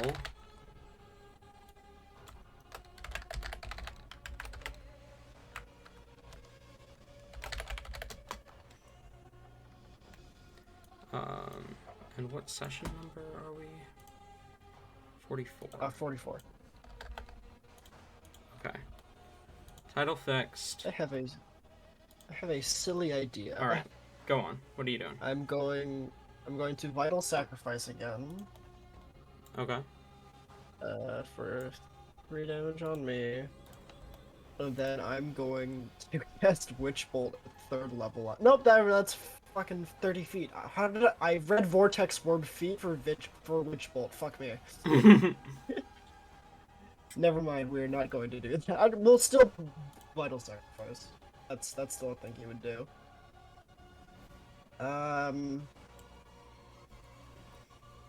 You are not hasted this round, just to be clear.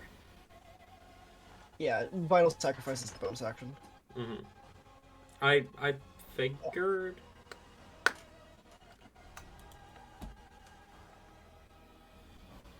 No, I guess that wouldn't work.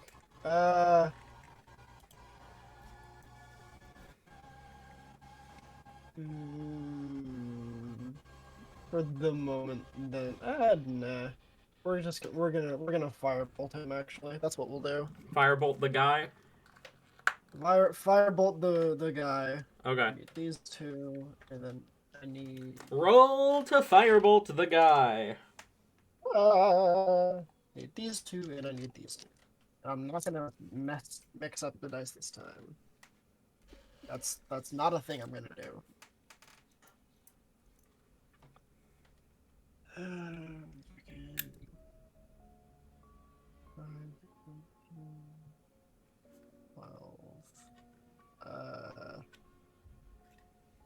Math in my head does not work. Why do I try?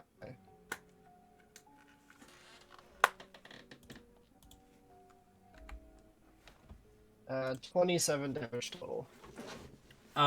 Did you roll the hit first? I didn't. I don't know. I did it again! Fuck me, I'm getting too ahead of myself. 24. 24 hits. 27 damage, you said? Yes. You I'm getting way blast. too fucking ahead of myself. You blast him as this bolt of energy slams into him, and you see he kind of clutches at himself and glares towards you. You will suffer for that, child. He's shivering his timbers right now. Holy shit. Is that all? Yep. The child looks towards you, Townsend, and says, "And your story, the most heartbreaking of them all. From rags to heroes. I shiver to think what could have become if you had not discovered these people. I shudder to think what I have seen you become because you did not meet these people.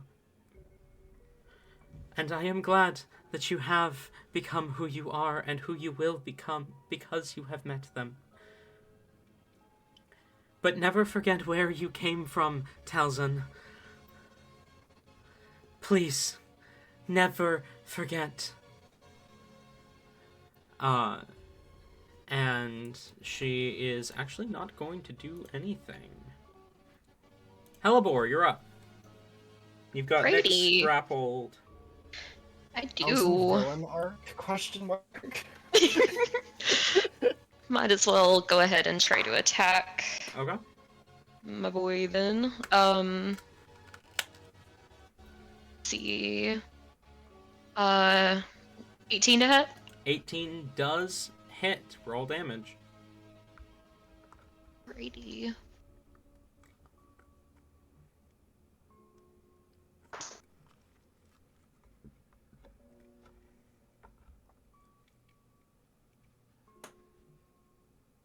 $17 damage.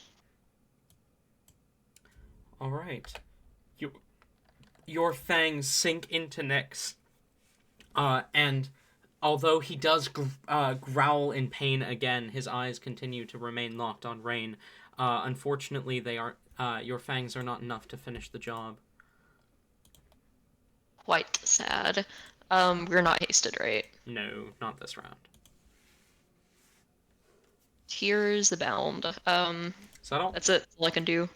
Okay, that brings us to D-Ray, who's going to step here, attempt to cast a spell, fail to cast a spell. 57 on this fucking table. What is that? Oh! Oh, how fitting. As she reaches a hand out, about to cast a spell, you see she releases energy that collects around her, and time seems to rapidly speed up for her specifically as her skin begins to rot and decay. What? Huh? Huh? Rain, you're up. Oh. That's not neat. That's not silly. Oh, no. Ew. Oh. Okay.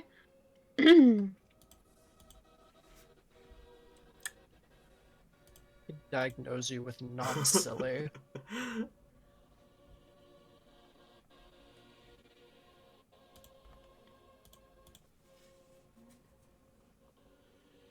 Uh, Ayla, for the love of God. Okay, so guys, I'm thinking, right?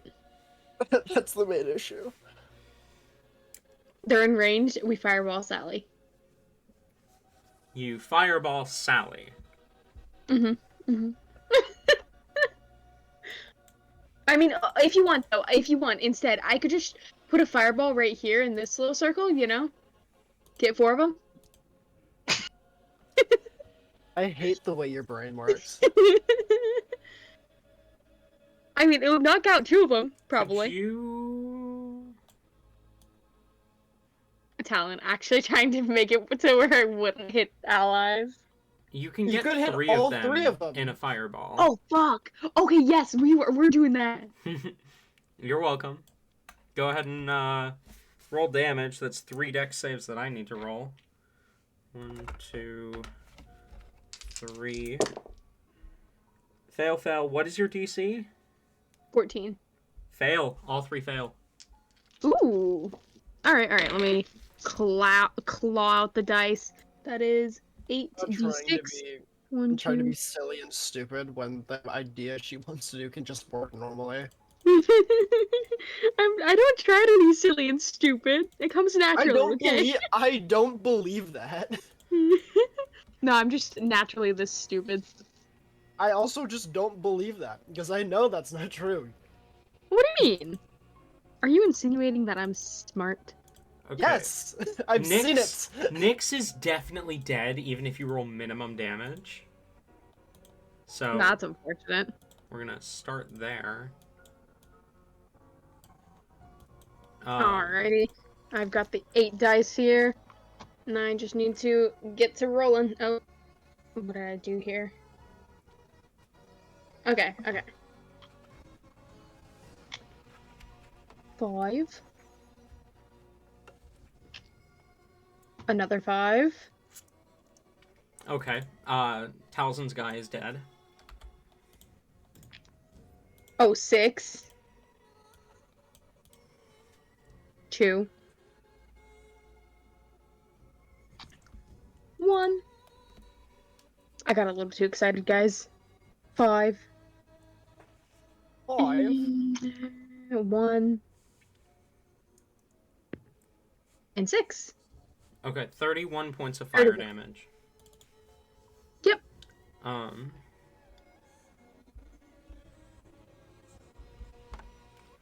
Is going to... The fireball itself brings her down this much.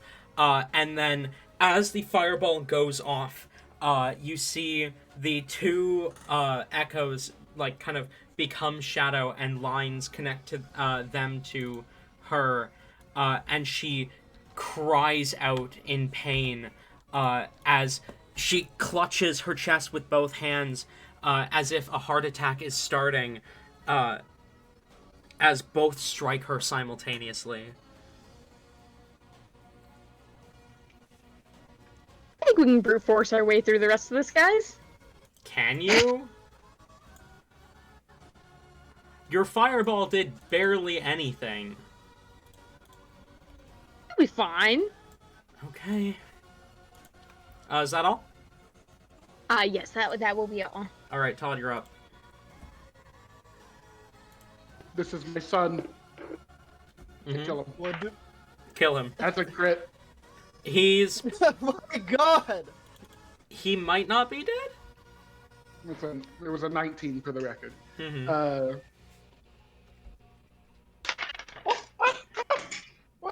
He's probably dead, but he might not be.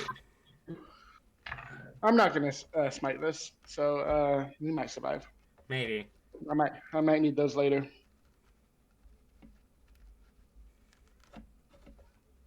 Five lightning plus 14 slashing. 19. That's it. That's all I got. 19 on a crit? Oh, a crit. Yeah. Plus 22. So 41. 41 is going to one-shot your child. Whoever this child may be. Lol, idiot son getting one shot. Um, Loser. Yeah, fucking loser child. Oh my god. Imagine Use a fathering. child. Imagine fathering someone that gets one shot. Yeah, we're not. You know what? If that happened, they get disowned. Honestly. I didn't raise you better than that. Your blade cuts into the child, and you see immediately he disperses to shadow. A line connects to the other child as she clutches her chest in pain. That's your first attack. All right, moving over to Foxglove.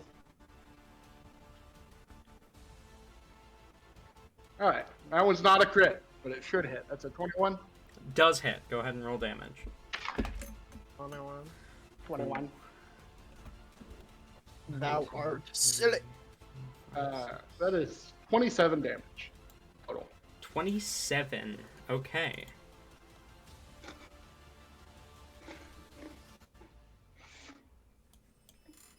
Alright. Boom. Your blade cuts into Foxglove. He does groan in pain, but his eyes remain locked on Hellebore. That brings us to Foxglove. He does have enough movement to get within melee to Hellebore. I'm gonna use my reaction to bite at him. Okay. Todd, if you'd like to swing as well.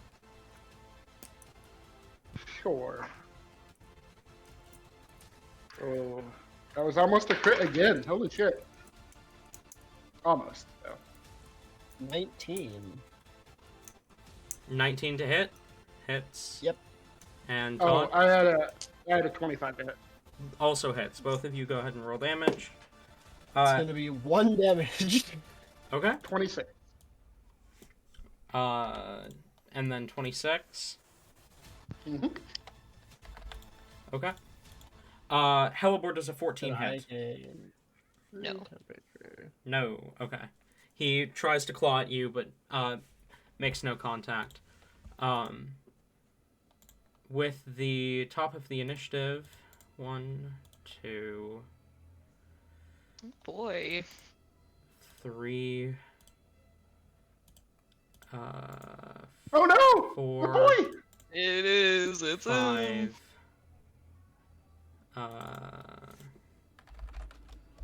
And I'm not going to reveal the 6th one just yet. But 6 do spawn. Oh boy. As you see Oh god. more rifts appearing, one directly in front of you, Hellebore, as 3 of you recognize the figure as Chief Arcanist of APS, but his eyes land on the one of you who doesn't. Talzin. As he looks to you, Talzin, he says, "My student, what has happened to you?" Rain, you recognize a familiar figure appear and look to you. Her eyes full of hate and anger as she says, "Hi, Divis, you have left me with a crumbling organization. When are you coming back?" You also see Fernek look towards you, Rain, as he says, "You are the biggest disappointment of any child I have ever had." That hurts. Oh no! Oh no! No! The God damn it! Todd, the figure that Frank, you bitch. Todd, the figure that appears next to you, looks vaguely similar to the child that had appeared and called you his father. And as he looks to you, he says, "My love, why would you leave us like that?" And the last figure that appears, Todd, you recognize her from days long past. As she looks to D-Ray and she says, "My king, why would you leave us in our time of need?" As D-Ray's eyes land on her, "Olive?" And then the last figure. His eyes landing on Todd, his presence intimidating. As he looks at Todd and says, "My son, Oh shit! you left me to die after everything I did for you. And then, the last gift I gave you, you used it to bring ruin upon thousands. Why? As the god of death himself appears before you. Talzin, you're up. Vernak, I raised you better than this, you son of a bitch. Talzin, you're up. What do you do? I imagine all of you would recognize the depiction of the god of death, by the way. Yeah. I can deal with the words.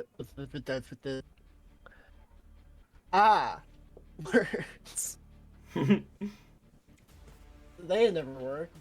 Why would they? Okay. Words are That's quite a- difficult that's a- sometimes. Talzin is going to move over here. On this side of Todd.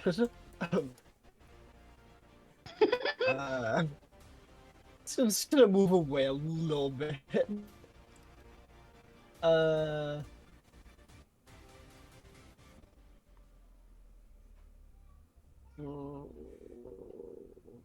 Which is the guy I recognized? Sorry, the one on the other side of Hellebore? You didn't recognize him, but he Or looked at you. he recognized Yeah, me. he The looked one, at- yeah, the guy yeah. who's yelling at me. Yeah, Ariane. Yeah. He looked at you and he said, Okay. "My child," or not my child, my student, why, or something along those lines.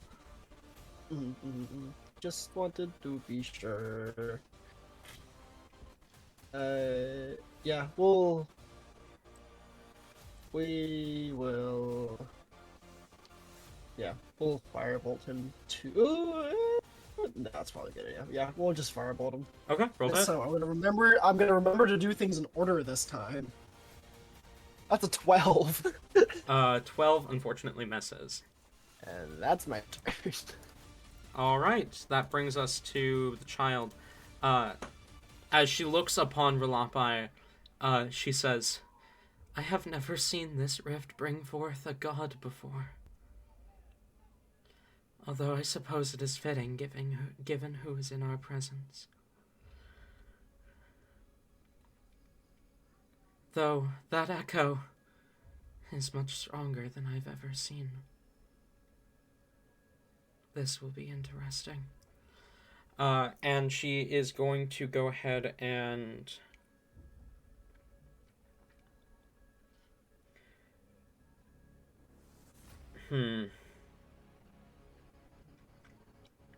Yeah, I think she does here. She's going to reach out towards this echo here, the one who called Rain High Divas. And she's going to cast fucking life transference. Except she is going to activate her Alone in Time ability to reverse the effect. So she is going to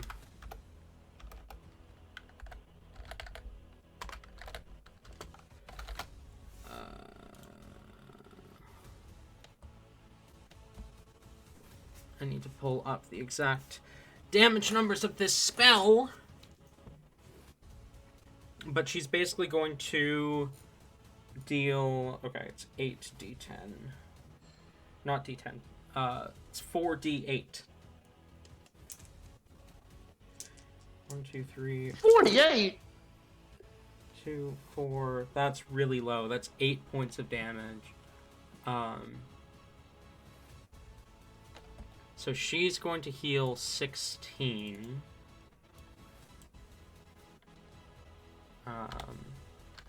And deal 8 to this echo.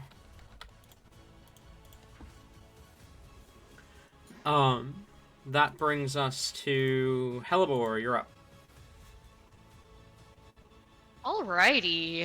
A few things are going on here.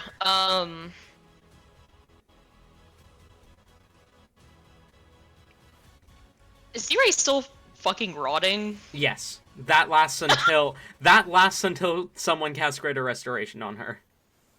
Oh my! Okay. Wow, that's great. I totally know how to do that. Yovi, you get rotted. Um, yeah, we got quite a buffet here.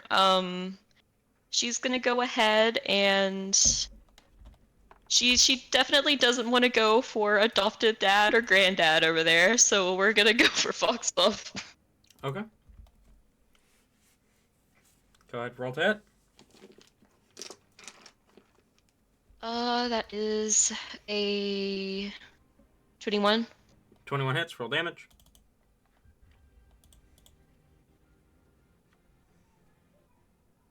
And we're gonna do that as a constrict because that's more. Mm-hmm. More utility.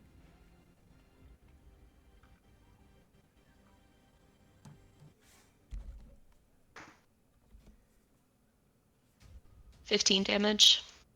15. Foxglove is barely hanging on, but he is hanging on. Well, that's unfortunate. Um.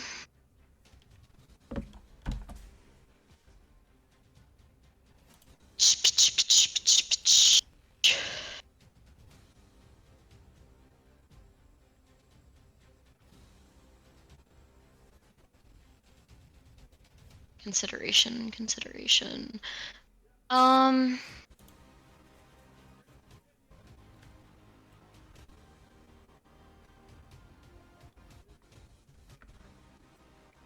Okay. I mean, yeah, I don't think it's probably a good idea to switch forms quite yet, so yeah, we're fine. Okay. That's it. That brings us to D-Ray, who is going to attempt another spell. And fails. So surges again. Say 21. Her hair turns bright pink. Beautiful. That brings us to Rain, you're up. You are standing right next to the God of Death. This is great. This is great. Luckily for you, the God of Death seems to have no interest in you. So Rain is currently, processing what Fernick told him. I'm sorry about his behavior. I'm gonna talk to him when he comes home. You better.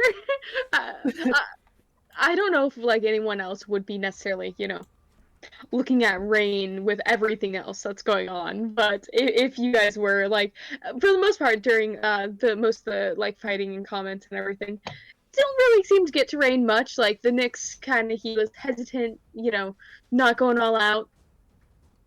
The Fernick comment hit hard. Sorry, I'm so sorry about him. That is rude.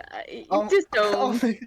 I'll make sure I'll ground him when I get home. I better. saw an opportunity and I had to take it. Yeah. Okay. So what is a stupid move we can make here, guys?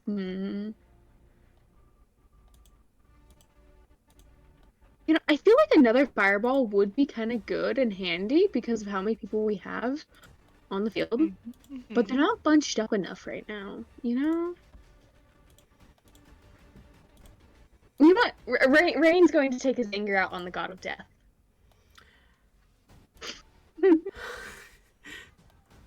Short swords in hand, Rain's going to stab. Rain is going to stab the God of Death. Okay. Yeah. That's Rain for you. He's going to take on God and possibly die. Oh. Okay, that's going to be 22. Hits, roll damage. He hit the God of Death. That's going to be 4 points of damage. 4 points of damage to the God of Death. Let's watch the health bar just not even budge. It goes down to half. Okay. He's gonna try to hit again. Okay. That's gonna be 18. 18 hits. Okay. And that's gonna be 7. 7 points of damage to the God of Death. see, guys, Rain, he's doing so good. And then he's going to, even though it's point blank, Eldritch Blast a couple times. I know it's disadvantage. Okay. Oh, fuck. That was unfortunate. That's going to be a 21. I rolled a natural 20 at first, unfortunately. But that's a 21. 21 does hit. Alright, that's going to be 6 points of damage. 6 points of damage to the God of Death. He does not seem phased by these attacks. And There's some that's going fly to tickling be me. Gross. a 17 for the second one. Hits, roll damage. Okay, so the God of... Oh, 9 points damage. 9.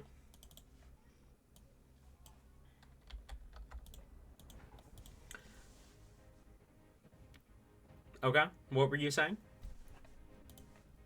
I feel like Rain should probably move away from the edge of the abyss. Might Maybe. be smart. Might be smart. Where were you going? Because let's be honest, all it would take is for them to turn around and kick him. This is Sparta. Luckily for you, the God of Just- Death is not looking at you. Honestly, that might be the only saving grace right now. Hold up. But we do know this. Okay, we should be good. We're actually gonna stay, because then if we don't move, then we should be good, hopefully. Todd, you're up. How stupid do I be? Very. Attack See- Sally. Here's the thing. Do I even recognize this person? No, Or is this from? This might be a future. you have person, no for all idea I who know. this man is. I definitely recognize this one though. Yeah, you definitely recognize Dad. I'm gonna move towards Verlapai and take an attack of opportunity. Okay, yes, your No apparently problem. lover is going to take an attack at you. That's going to be a 20. That hits. You're going to take 12 points of necrotic damage. I am down. Oh, okay. Oh. Mm. No.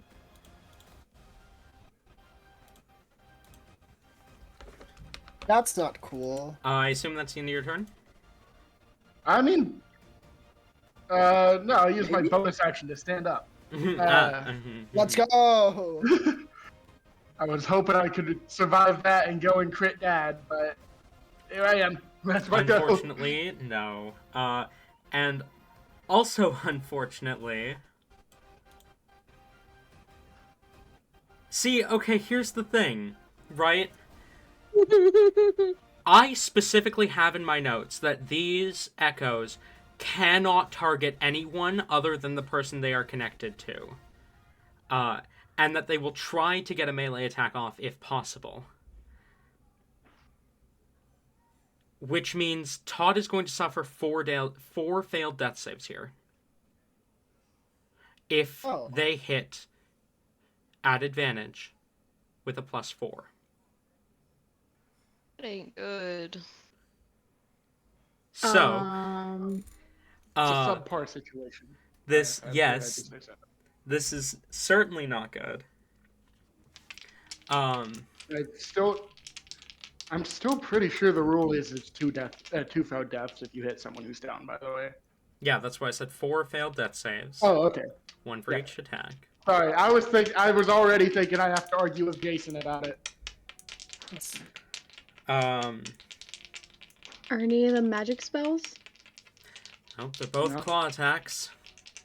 Fuck. What is your AC? My AC is 18. Okay. 14. Lower than 14. So the first one from your supposed lover, the man who looked similar to the child who called you dad, rolled a natural 20. Oh. So 2 failed death saves. The one from your Gotcha. father rolled a 7. and a 13. Plus 4 makes it 17.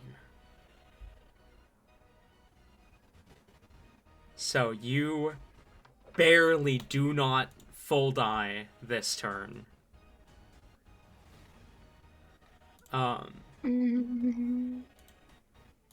That brings us to Ariane, who is going to move here. And then take a ranged attack towards Talzin. That is a natural 20. Even grosser. That's going to be 16 points necrotic damage. That's whatever. Okay. Furnak is going to move up to melee with Rain, and so is the temporary High Divas. They're both going to take melee attacks. That is a 14 and a 23. The 23 hits. Okay. That's going to be 11 points necrotic. Rains down. Okay. Oh, Christ. Save Todd. Whatever happens, guys. Save Todd. Olive is He's going to move actually up to melee with D-Ray and take an attack against her, which is going to hit and do 8 points damage to D-Ray. And Foxglove is going to attempt... Foxglove should be restrained, actually. So that's at disadvantage against Hellebore. Both of those are 15s. Those don't hit. Okay. Which brings us to the layer action. I need to... Todd, you lucky fucking bastard.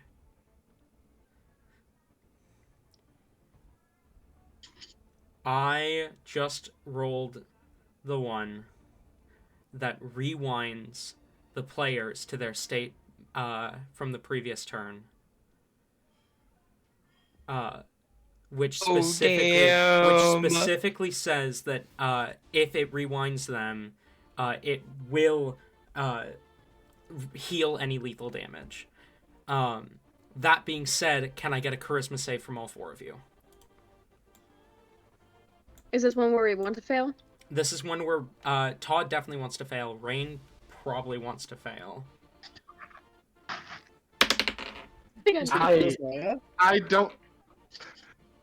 I don't know if it's actually possible for me to fail this charisma save, especially since I rolled a 30.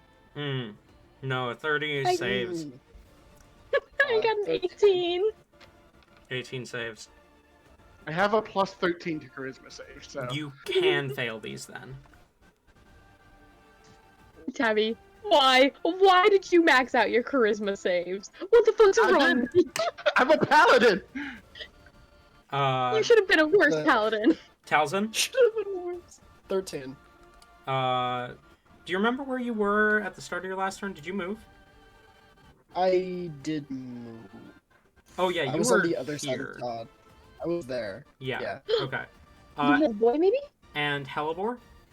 That's a 2, but I didn't move anyways. Okay. So nothing happens to Hellebore.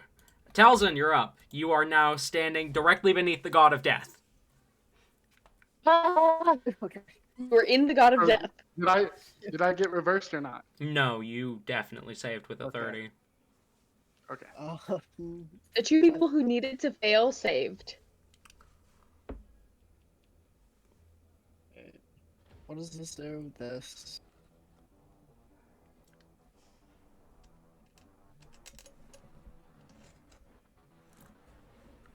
What does hindered mean? What? Give me context. I'm reading the thing is... Oh, I hindered okay, never mind. There, it's gonna do anything. Fuck.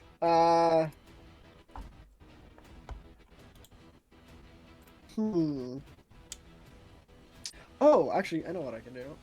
I'm gonna cast Vortex Warp on Todd again. Oh, okay. Put him in front of me! Where's he That's the going? plan. Over here? Yep, right over there. Vroom. Luckily, an unconscious creature is always considered willing in terms of magic, and also in terms of medical procedures. That's terrifying. Unless they have a DNI. I True. was gonna say. Or DNR. Yeah. If they have a do not resuscitate, then obviously you can't resuscitate them. But like Todd over here with the DNR. DNR. DNR. For real though, Todd would have a DNR. So Yeah. Okay. Yeah, that's all. That's all he's doing. Okay. Sally looks down towards the unconscious Todd, and says, "Perhaps it is finally time for him to embrace his father. Finally time for him to return to the realm in which he was born, the realm in which he was made, the realm to which he belongs. Or maybe not. Whoever shall know." And Sally, the child is going to do nothing. Honestly, she's not going to do anything. Hellebore, you're up. Alrighty. Yeah, Hellebore is gonna do like. I mean, Fox Club's kind of low. Imagine a scenario where she's like, "Ah, fuck you, Dad. I'm gonna kill this guy." No, she is dropping the wild shape. Okay. What did you say, Ayla? I was laughing, sorry. She's gonna go over here, and I'm going to, trying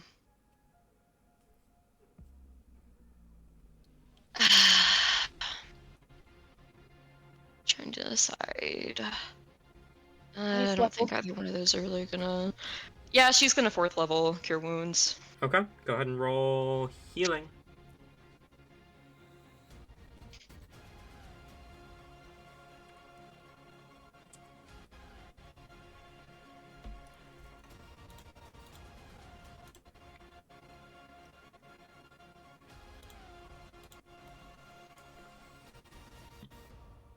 That is 28 points of healing. I believe that brings you back up, Todd.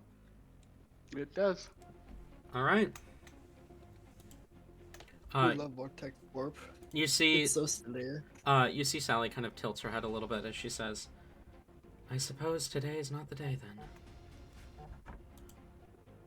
then." Disappointing. Anything else, I'll Hellebore? get you next time, losers.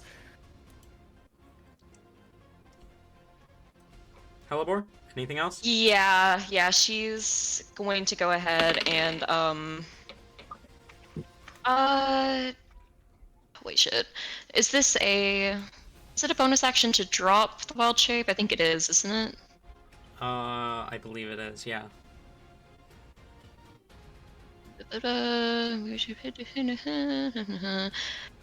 Yeah, well,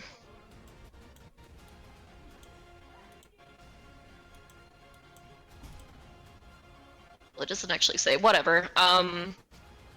It probably is, so she can't go back quite yet. Okay, so you can revert to your normal form earlier by using a bonus action on your turn.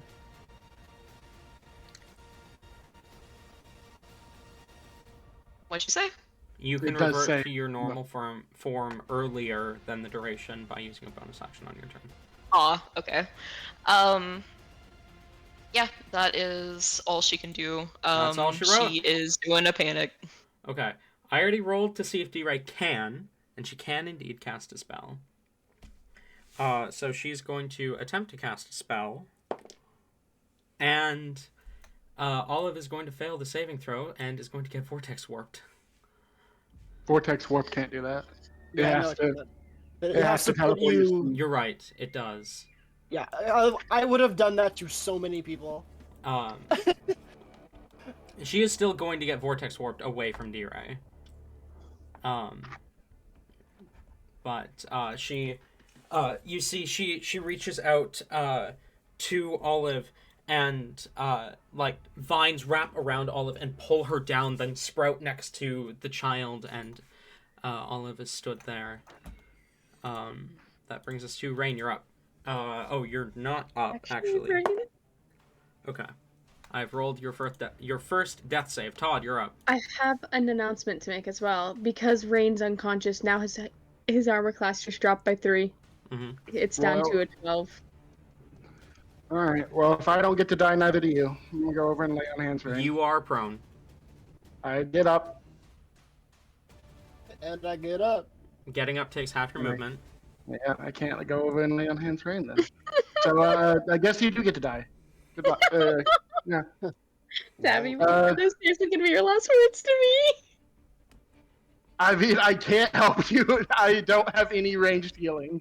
Tabby, what the fuck's wrong with you? How could you let me die like this?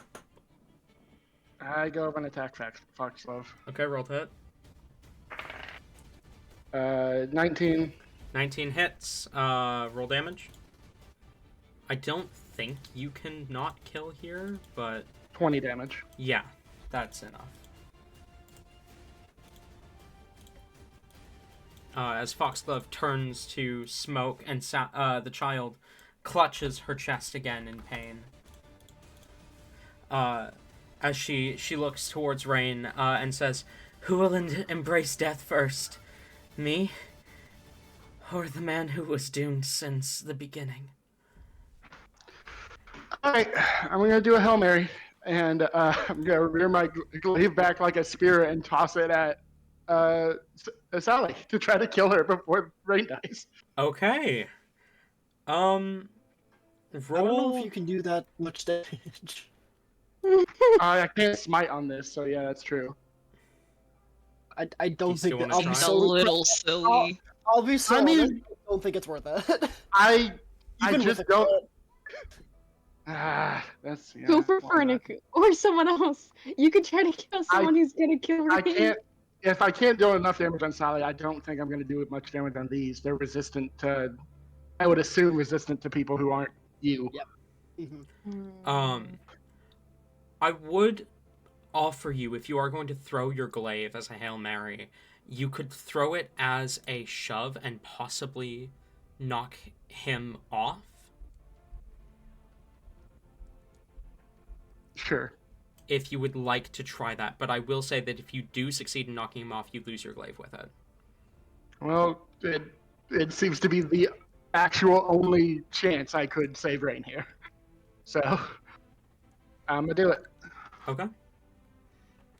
Go ahead and here's what I'm going to call this. I'm going to call this an athletics check.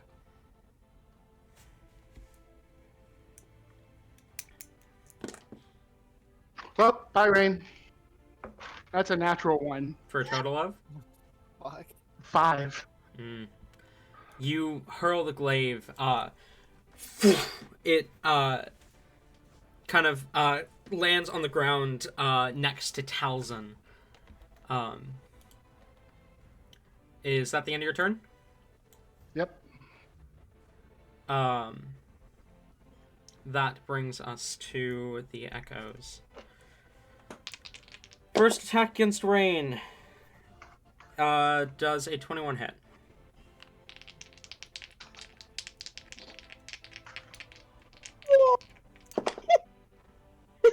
Second attack against Rain does... Rain, tell me. Give me a memory that flashes before your eyes. This isn't good. Okay.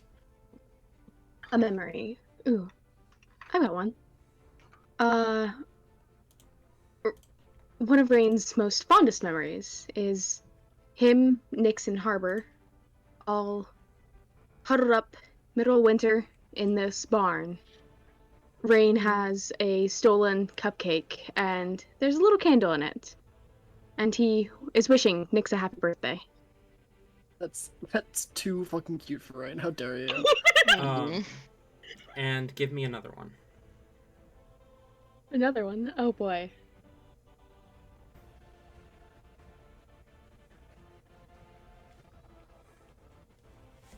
Rain, Nix, and Harbor.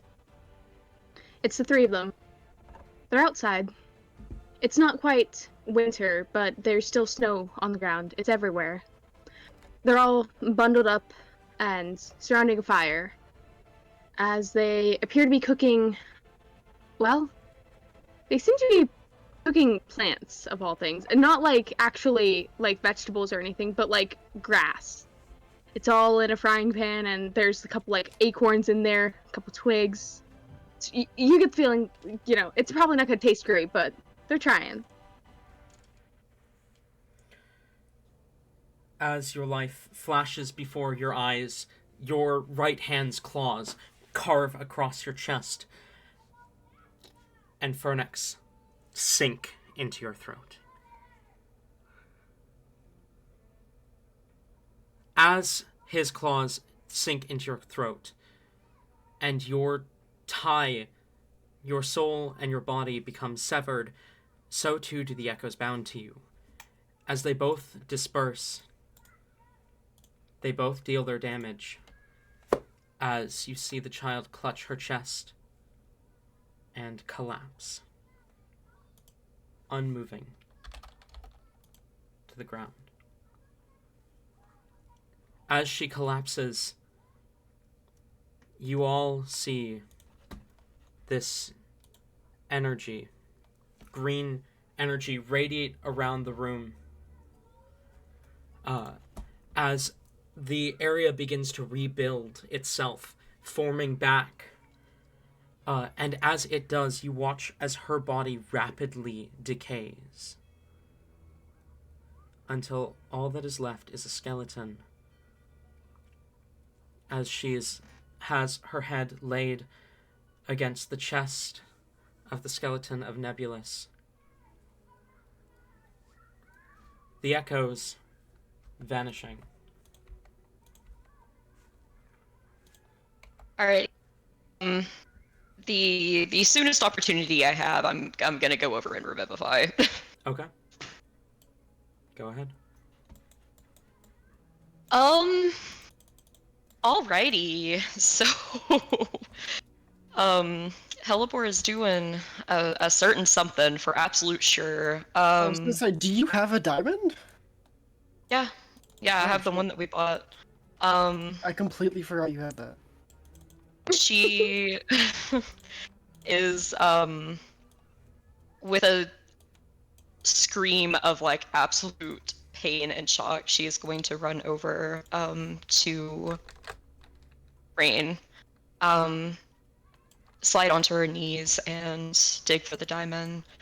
Once she has it, she holds it, and you quickly see it begins to turn from the inside out like a rotting core, black, as it turns to dust. And she kind of blows the dust up into the air and just stares, seemingly searching for something. She finds her mark, whatever it is. You see recognition, something kind of pulling her out of this like temporary daze. Her eyes flash gold. She reaches out and then slams something into Rain's chest.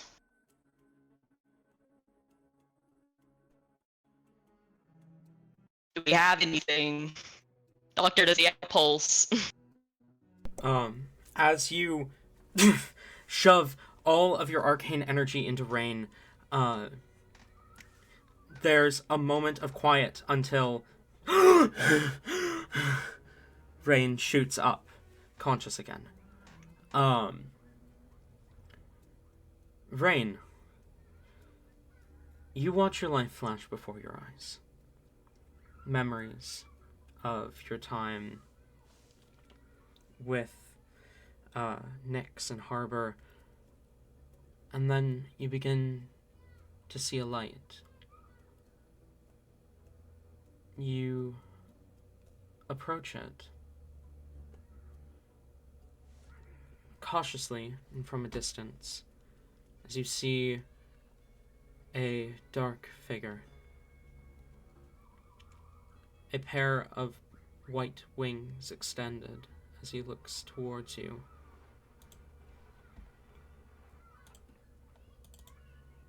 And then you begin to fall, descending further and further as you fall, untethered through the plains. And finally something catches you.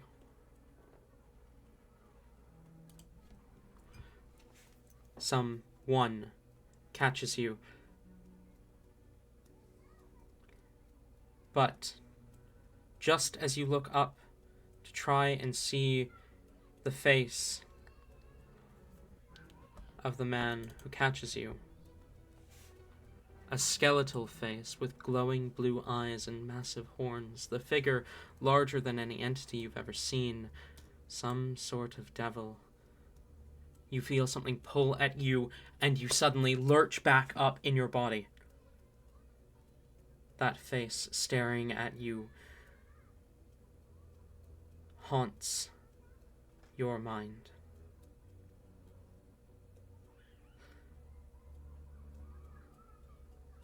And there's something in his look. Something that says, I will have you eventually.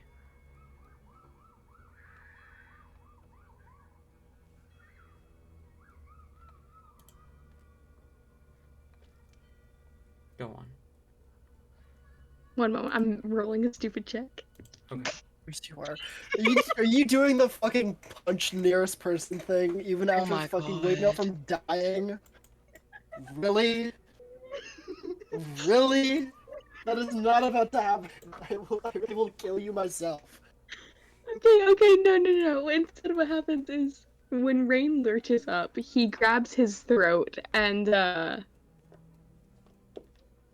he's like frantic. His movement makes no sense. And it's obviously like blind panic. Like he's just kicking his legs, trying to move away from whatever was just happening. And he grabs a hold of you, Helivore. Probably gripping your shoulder or something. And when Rain realizes just who is next to him, you just see his eyes tear up, still clutching his throat in one hand, not even looking around to see if like the battle's fully over or anything. He just collapses in your lap, Helivore. Helivore is honestly cradling him almost like an infant as she hugs back and just wails like he's going to break like at any moment.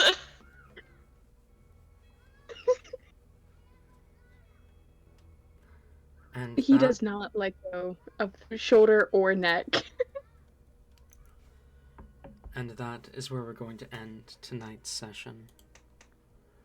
As you see another pathway at the end of the hall.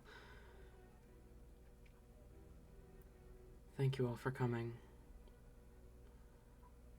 And I'll see you all next time.